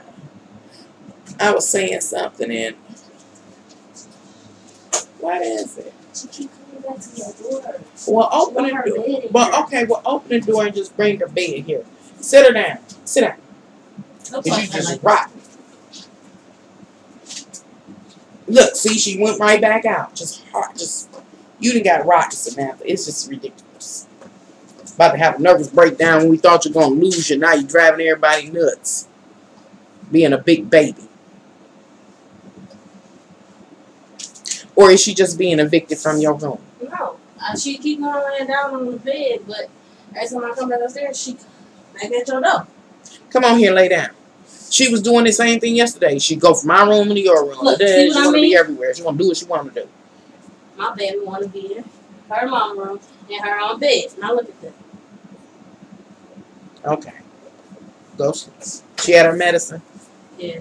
Okay, you don't have to close the door. Y'all don't disturb me anyway. This thing all chopped up. Let me see what y'all saying. See, there she goes. She's about to get... Lay down. Lay down. I saw them in big, bold, capital letters. Oh, really? Oh, really? And it was nothing else in the dream. Just it is. Okay. I'll give you an example of how I'm able to interpret some things. Just say, hypothetically, was no dream.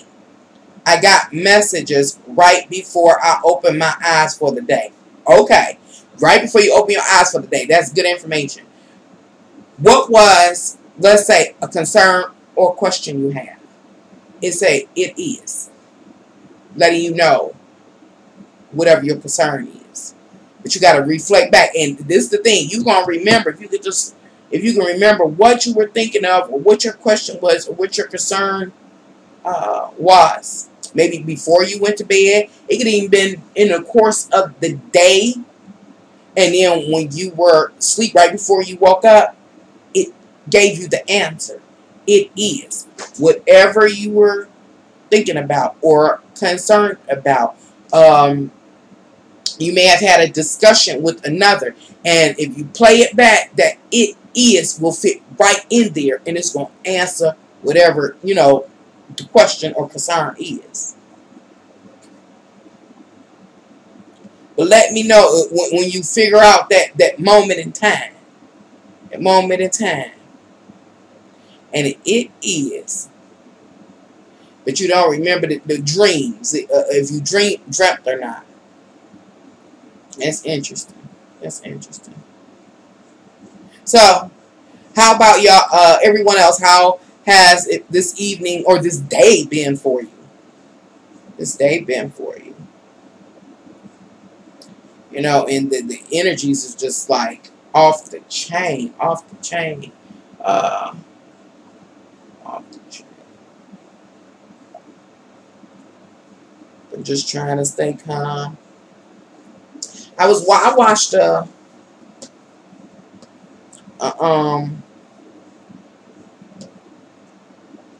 video live stream about money, and it says it is money. What is money?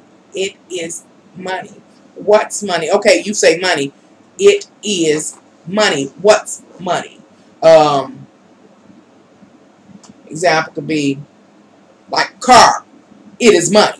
Like it can be transferred over like that, or it sounds like, based on what I'm reading via the chat, is that it's a transference of something that can transfer over into money, or be associated with money, like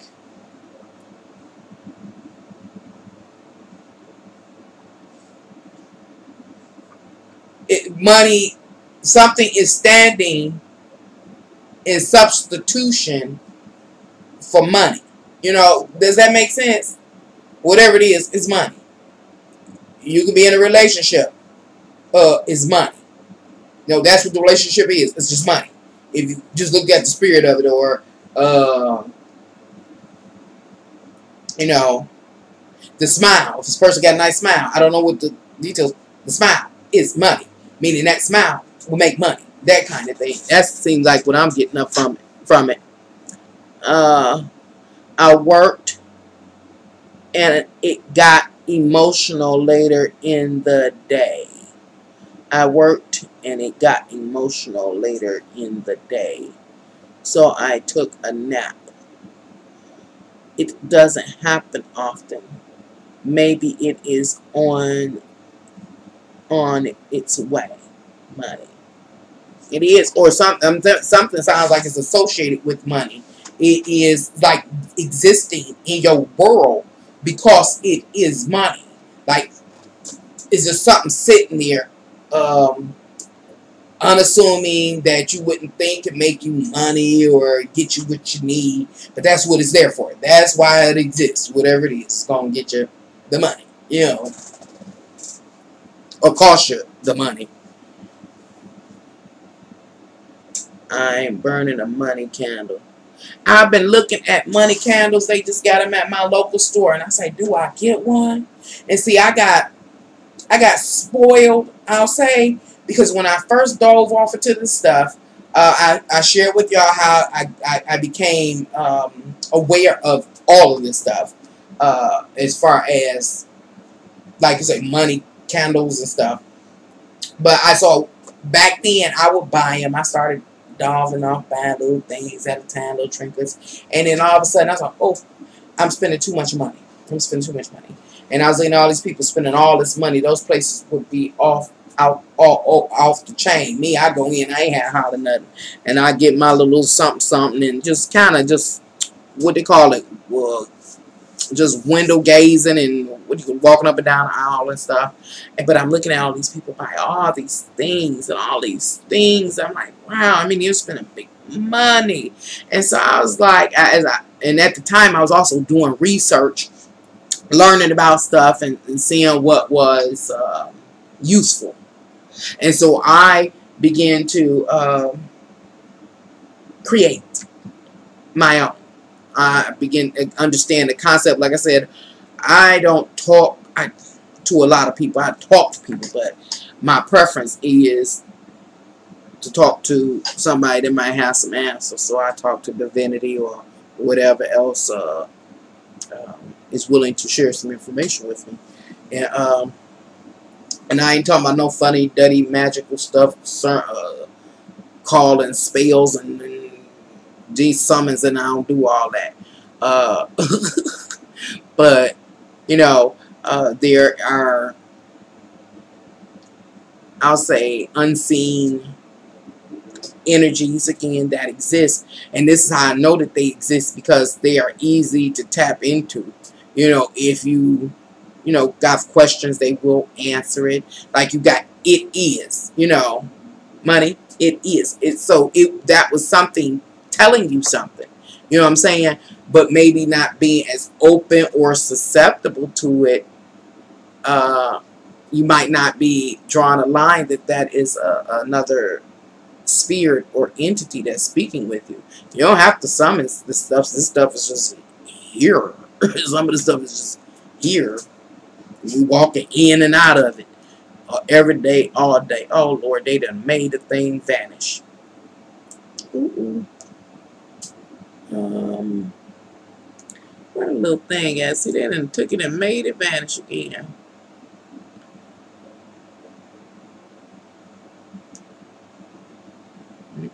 Got emotional later on, so I took a nap. It doesn't happen often. Burning a money candle.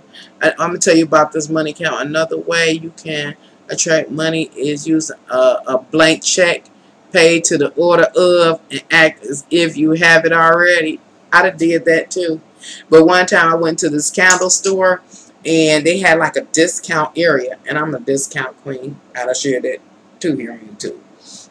And so I'm over standing at all these candles, and I was like, ooh, how much ever they were. I was like, I'm talking they was maybe 50 cents. So I just took the whole shelf, and I'm like, I'm getting them all. And they were undressed candles. They were all green. And so the lady that owned the store, because I would go down there all the time and just talk to her about stuff and everything and look around and stuff and buy whatever I'm going to get. And she was like, well, you know what? Nancy, I don't think you should buy them. And if you do, I need to let you know that people have been returning them because they're not burning very well. They're not consistently staying, lit. And not only that, people are complaining about them turning black, burning and turning black and being very, and that's supposed to be a bad omen when burning candles. And so I was like, okay, well, you didn't let me know. And so I bought them all because they was discounted out. And let me tell you something, I had about 8 of them. 8. And it was, the woman told the truth. They wouldn't stay lit. They burnt black like tar, like when you hear me talk about the dark orbs, that stuff, them things. And I would go back every day fussing and cussing at it. And I'm like, look, da-da-da-da-da, I talk to everything, even inanimate objects. And so let me tell you, I think there were 7-day candles. 7-day or 5-day. Is it 5-day or 7-day? I think 7-day candles. 5 to 7-day candles. So by the 3rd day, all of a sudden, each candle is happening with each candle. And then 3 to 5 is a 3 to 5 day candle. I'm gonna say like the 3rd day it took to burn to the 3rd day for me to keep going and light it.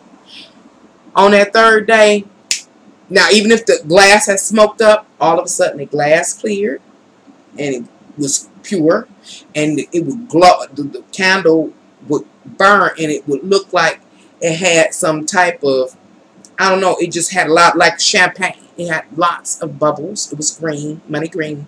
And then all of a sudden, before that candle burnt out on the 7th day, all 8 of them, I had a pocket full of money. Whoever hooked them candles up and blessed them, baby, and I guess those candles were for patient people. Only thing because I was like, wow, I would have to go back over and over again. I would talk to it and light it, and tell them do its thing, at least burn down. Let me get my money where it burned down. It wouldn't burn down.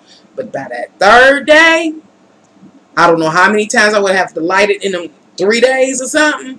It would just all of a sudden the glass would clear up. No more smoke, no more nothing. It looked like champagne bubbles coming out of there. And poof, by 7, for that mother sucker burn out, I had fat pockets. All 8 of them. I mean, that was a beautiful thing, y'all. I want to find them again. I like candles and incense or burning sage. Me too.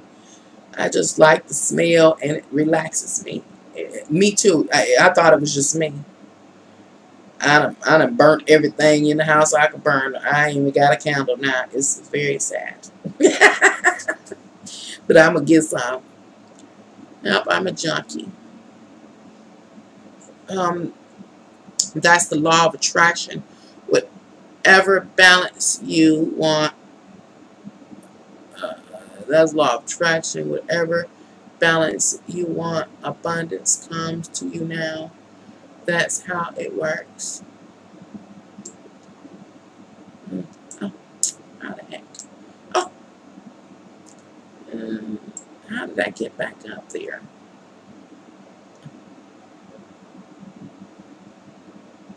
Okay, I think I got it. Yes, they do work. Thank you. You're welcome. Maybe confirmation. You were determined with those candles. Oh, I was. And I ain't being funny. Each of them paid off. And I think it got to the point where, you buy money candles hoping to draw abundance or money or something like that. The candles seemed so lousy till I lost my desire for any money. I wasn't expecting anything. It was just really frustrating, and I'm a candle fanatic. Like I said, I don't have any candles now, but I'll buy like cases of candles, and I always keep candles burning. I love the scented candles. Like you're talking about the incense, the the aromas, those kind of things, and just the actual burning itself is very tranquil. And serene, those kind of things. But those particular candles were so frustrating to the point I never thought about no money no more, even after it happened the first time and the second time and the third time and so on. Those candles were so frustrating to the point you lost your desire or whatever. If you had one, you lost it. And then the first one is like not corresponding, that before that candle burned, I had a pocket full of money. It was a correspondent. But by the time it was in the 5th, 6th, and 7th, and 8th candle, I'm beginning to draw this correspondence. You know what I'm saying? And so, I mean, that was deep. And I don't know who did that, did them, but I'd like to know. Oh, thank you. Say that's what you're talking about. You should get into candle making and blessing them. I have. I have. And I'm going to tell y'all, this shelf here, this little shelf here, has all the layers of glass. You see the glass ain't up here. I had an altar here in which I had a petition. And I was so full of passion that I blew this whole, that's why the glass in here, blew everything up. The whole thing blew up. Scared the hell out of me because it was ill-intentioned. And I was just so angry, and I was praying and I was petitioning, and you know, and what am I saying? I wasn't calling myself doing no magic per se, but I did put my petition out into the universe by I bought a candle, I lit it, and I would pray when I, you know, before I would go to bed. I sit on my bed and just pray, and I was very hurt. I was angry. I was disappointed, and one day I sat on my bed and I was praying and I was crying. This was after a heartbreak, my last heartbreak. About, I guess it's been, I lost track, y'all, now. It's possible to heal, to come back. It's been about 3 or 4 years. What's going on? I lost track, y'all. It's been like 3 years.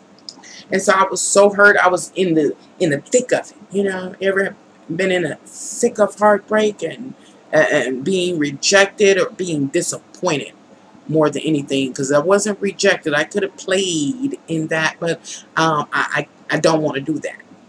I didn't want to do that. And so I was in the thick of the pain.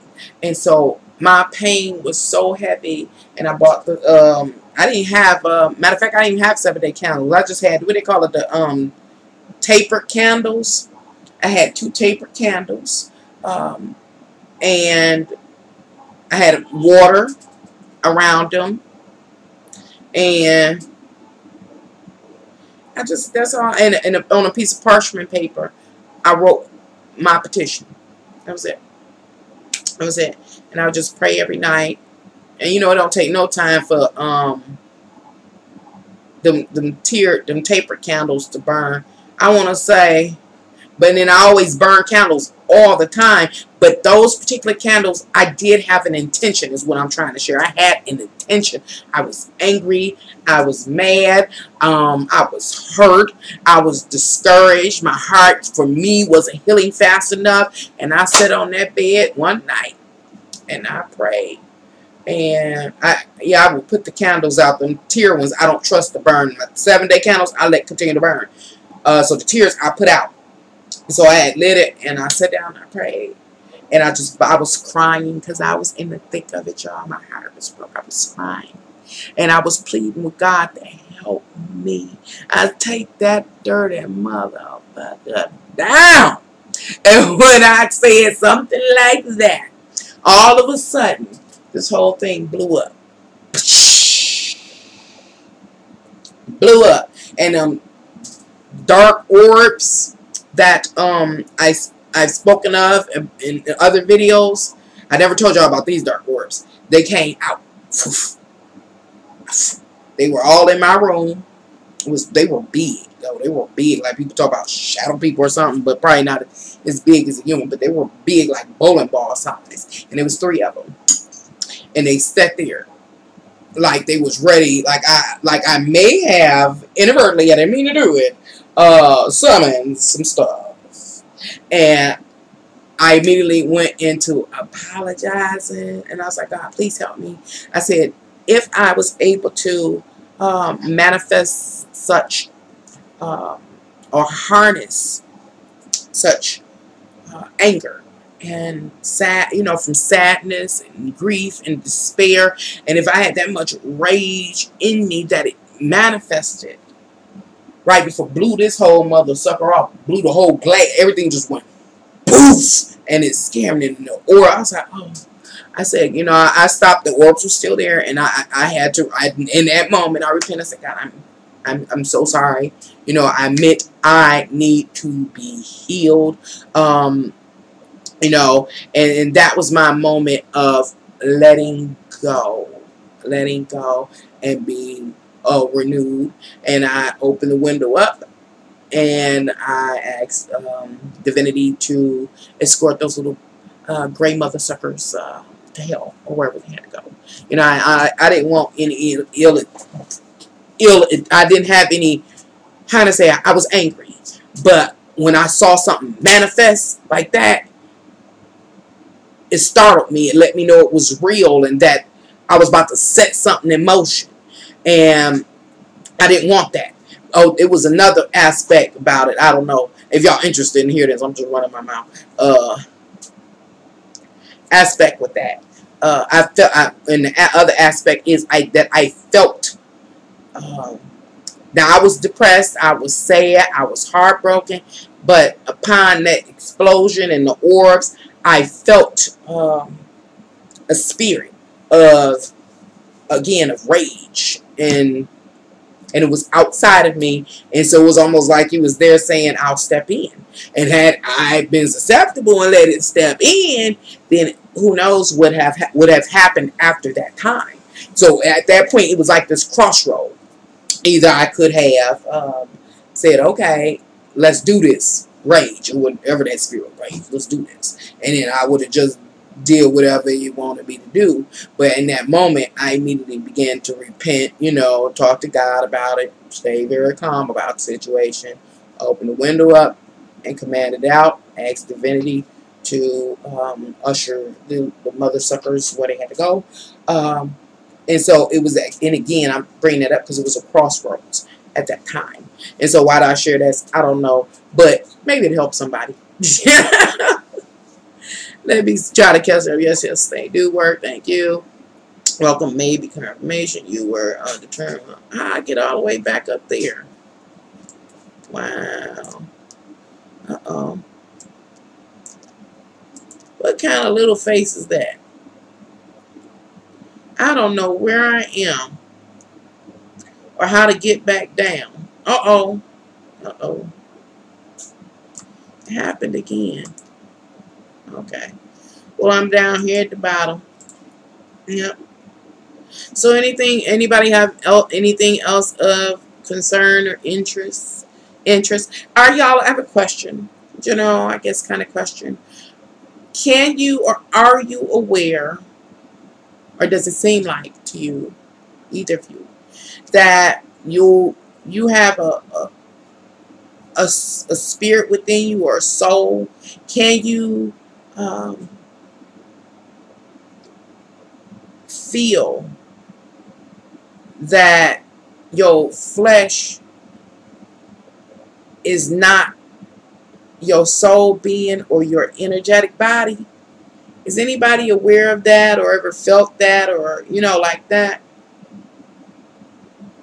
It almost seems like we can transform or take whatever form we need for any given time period that we are in or space that we are in.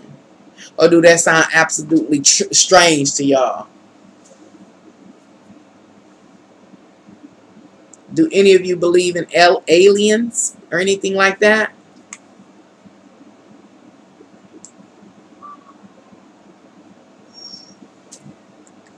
Answer. I'd have talked our ear off. I was bored. It says, Nancy, get some rest. Thank you for tonight. It was enlightening. Love to you. Good night. Good night, Angel. Thank you for dropping by and hanging with me for 3 hours and 9 minutes and 19 seconds. Okay, I know that we're spiritual beings having a human experience. Right. Okay.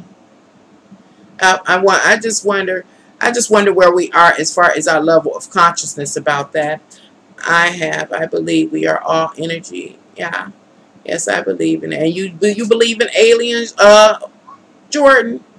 Oh, okay. Well, you want to have to share with me one night on that because I've been wondering about different things like that. I have one associate, and she says she is a Palladian. I think she said a Palladian or something like that. I was like, oh, okay.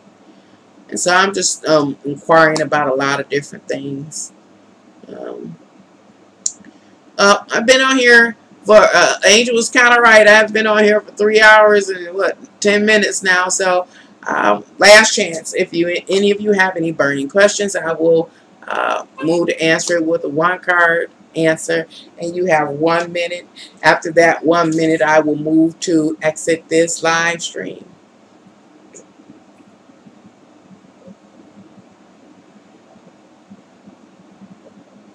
And this is why I can't.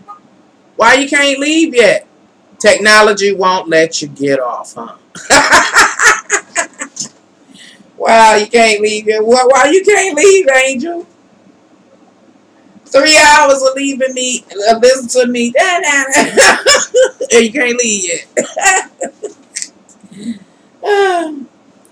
I don't think we are alone in this universe. I don't think. Hey, Zip, what up? 3 hours later, Zip. All this talking I've been doing, all of these words, and you just coming in. Yes, you can get a card this evening, Zip. Yeah, you came late, but thank you for dropping by. Nevertheless, thank you. No, I don't think we're alone in this universe at all. I guess that's why I'm starting to wonder. I know I'm not the only one having the experience I'm having. And that's why, I be sharing and asking y'all questions because I'm trying to see who know what. Who knows what?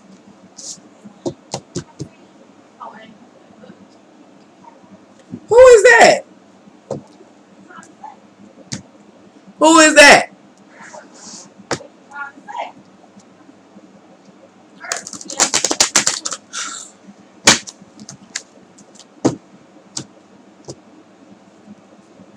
Mm-mm-mm.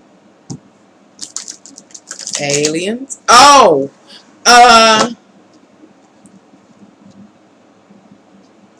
So, Angel, you believe in aliens too? Because if we have a few alien people that have an interest in aliens, then we can have a live stream where y'all can teach me because I like to know a little more. It's only a couple of things I know about aliens, and it's not a lot. My daughter talking about we are aliens. I want to know about this petition I want to make. Well, a petition that you want to make. So that's the question. With all these planets and galaxies, the universe is huge. We can't be the only ones. I don't see no way at all we could be the only ones. Not at all. Mermaid Wishes says, I saw something while in Miami and thought I was seeing things. So I called my daughter over and she's seen it too. Still can't believe it. Right, and I've talked to a few people, I've met a few people, and they share some things that they've seen, and I've seen a couple of things, but I can't say for sure if it would be considered alien or is it some type of technical, technology that like maybe our military has come up with or something like that. And then the only other thing I know about aliens is my mom. She said she was an abductee. She's deceased, but when she was alive, she said she was an abductee.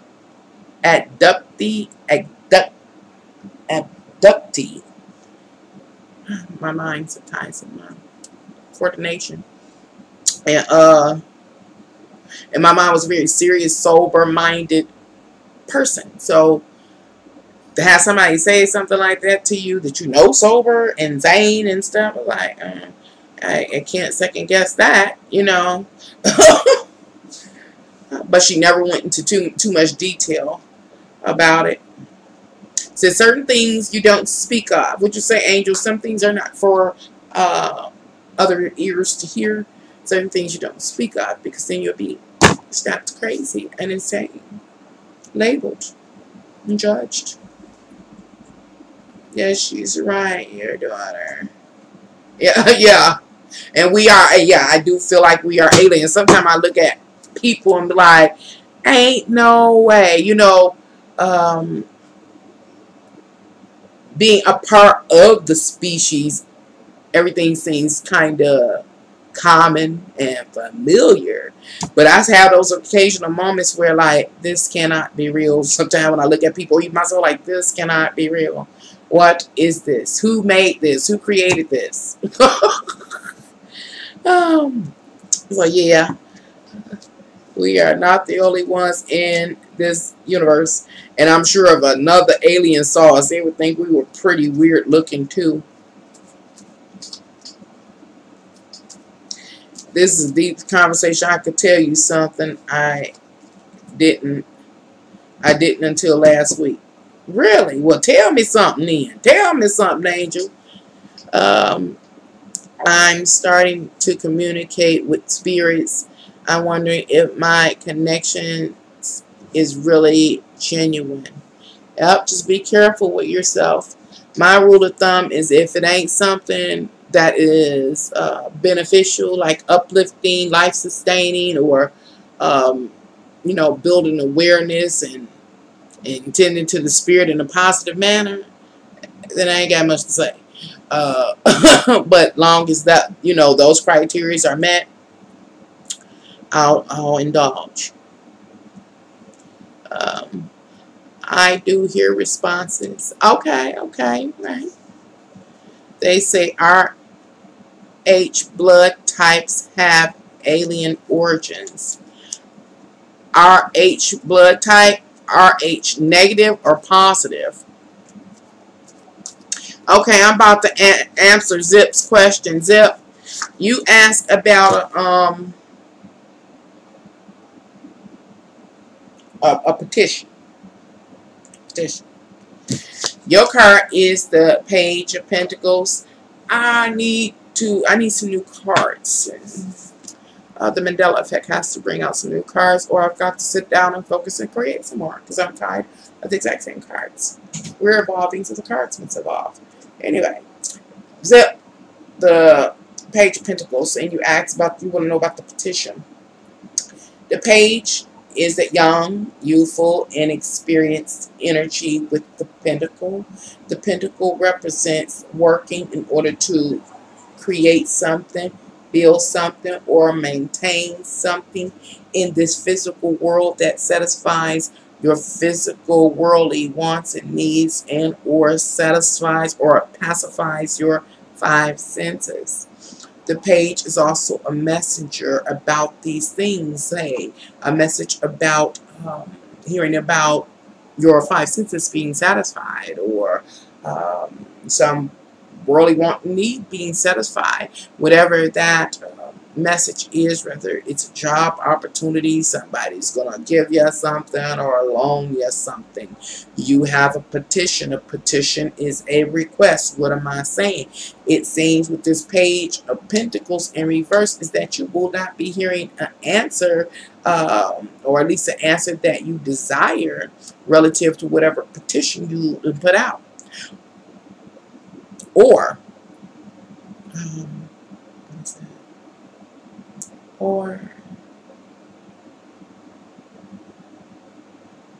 it is something, whatever you're inquiring about, you want something to manifest, that you're petitioning for something to manifest in your life. And it's something about, you don't hear about the manifestation of what you want, but what is it?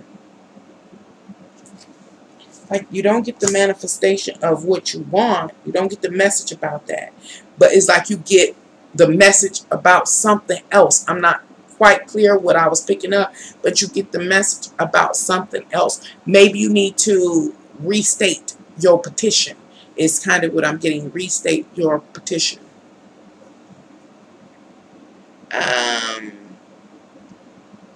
What happened?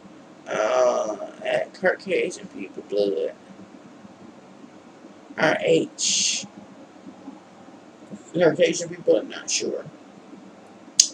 Because if I haven't made the petition yet, I'm still trying to decide on it or on it. So on it, you're still trying to decide, because whatever the petition is a request. That's I'm getting confused. It's a request, but he's saying he hasn't done it yet. But this can be a hasn't done it yet as well. Because it's not moving forward the message about what you want to manifest the petition. So I guess you got to do it first.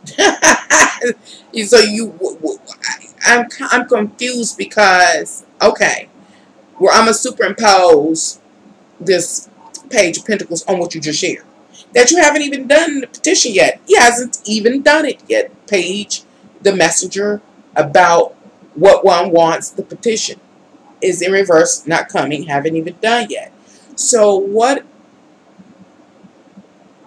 if you're writing a petition? It's something that you are aware that you need help on or you want to address about. It's something that you want to manifest. That's why you're writing a petition. So I'm confused about what question do you have? You know, what's your concern? It don't make no sense. You don't know what exactly to ask for.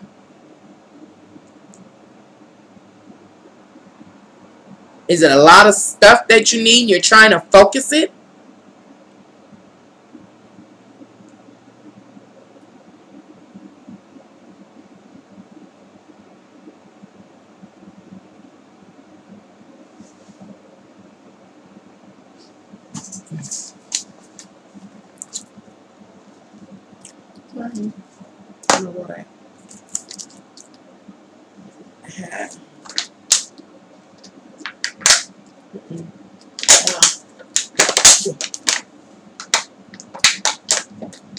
Yeah, I'm about to head out too. You say I have to head out. Thanks for the info and chat, Nancy. Have a great night, everyone. Same to you, Mermaid. I'm gonna be out here too after Zip respond. If Zip gonna respond, coming in here 3 hours and 20 minutes later. Zip. Yep. Yeah. Since Zip has not written a response yet, I assume he doesn't want to move forward with it. So let me know next live stream and Zip. Oh, there you go. Zip back on the mic. Coming in here 3 hours and 20 minutes later. Zip.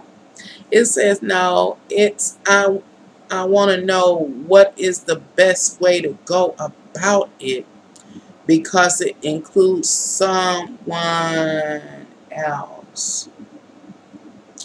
It includes someone else. I don't think that, I mean, I kind of understand, but then I don't understand that you want to write a petition and you have a partner that is also petitioning, you know? And so it almost seems like you need a person that can help you structure the petition. And I guess the challenge you are facing is that there are two parties, requesting parties in the petition. Well, as far as setting it up, possibly you introduce and let it be known that there are two partners, and then break it down what one partner is requesting and willing to give, and then go into the other partner and what they're offering and willing to give, and and what you two plan to accomplish, coming together, coming together, working together. And if your petition is granted, I don't know how to answer that one, not even with the tarot card. But hopefully what I did offer you can help. It does help. So now Angel says, I'm still trying to figure it all out. Too much to explain. Tonight is not the night. Right, tonight is not the night. I just was running my mouth trying to relax. Because as y'all seen through this live stream, it kept being interrupted. It was more and more and more and more. I'm trying to let my mind go off in all different directions just to stay calm and cool. So I get you when you say tonight is not the night. Still in shock of it all. Perhaps I will share in the future. Very good. We'll be awaiting your story time. I really like to be interested in listening to it. Well, okay, y'all, fine folks. I really enjoyed this live stream. I'm going to move to get up off of here. Y'all have a wonderful, wonderful night. Hopefully tomorrow be much calmer.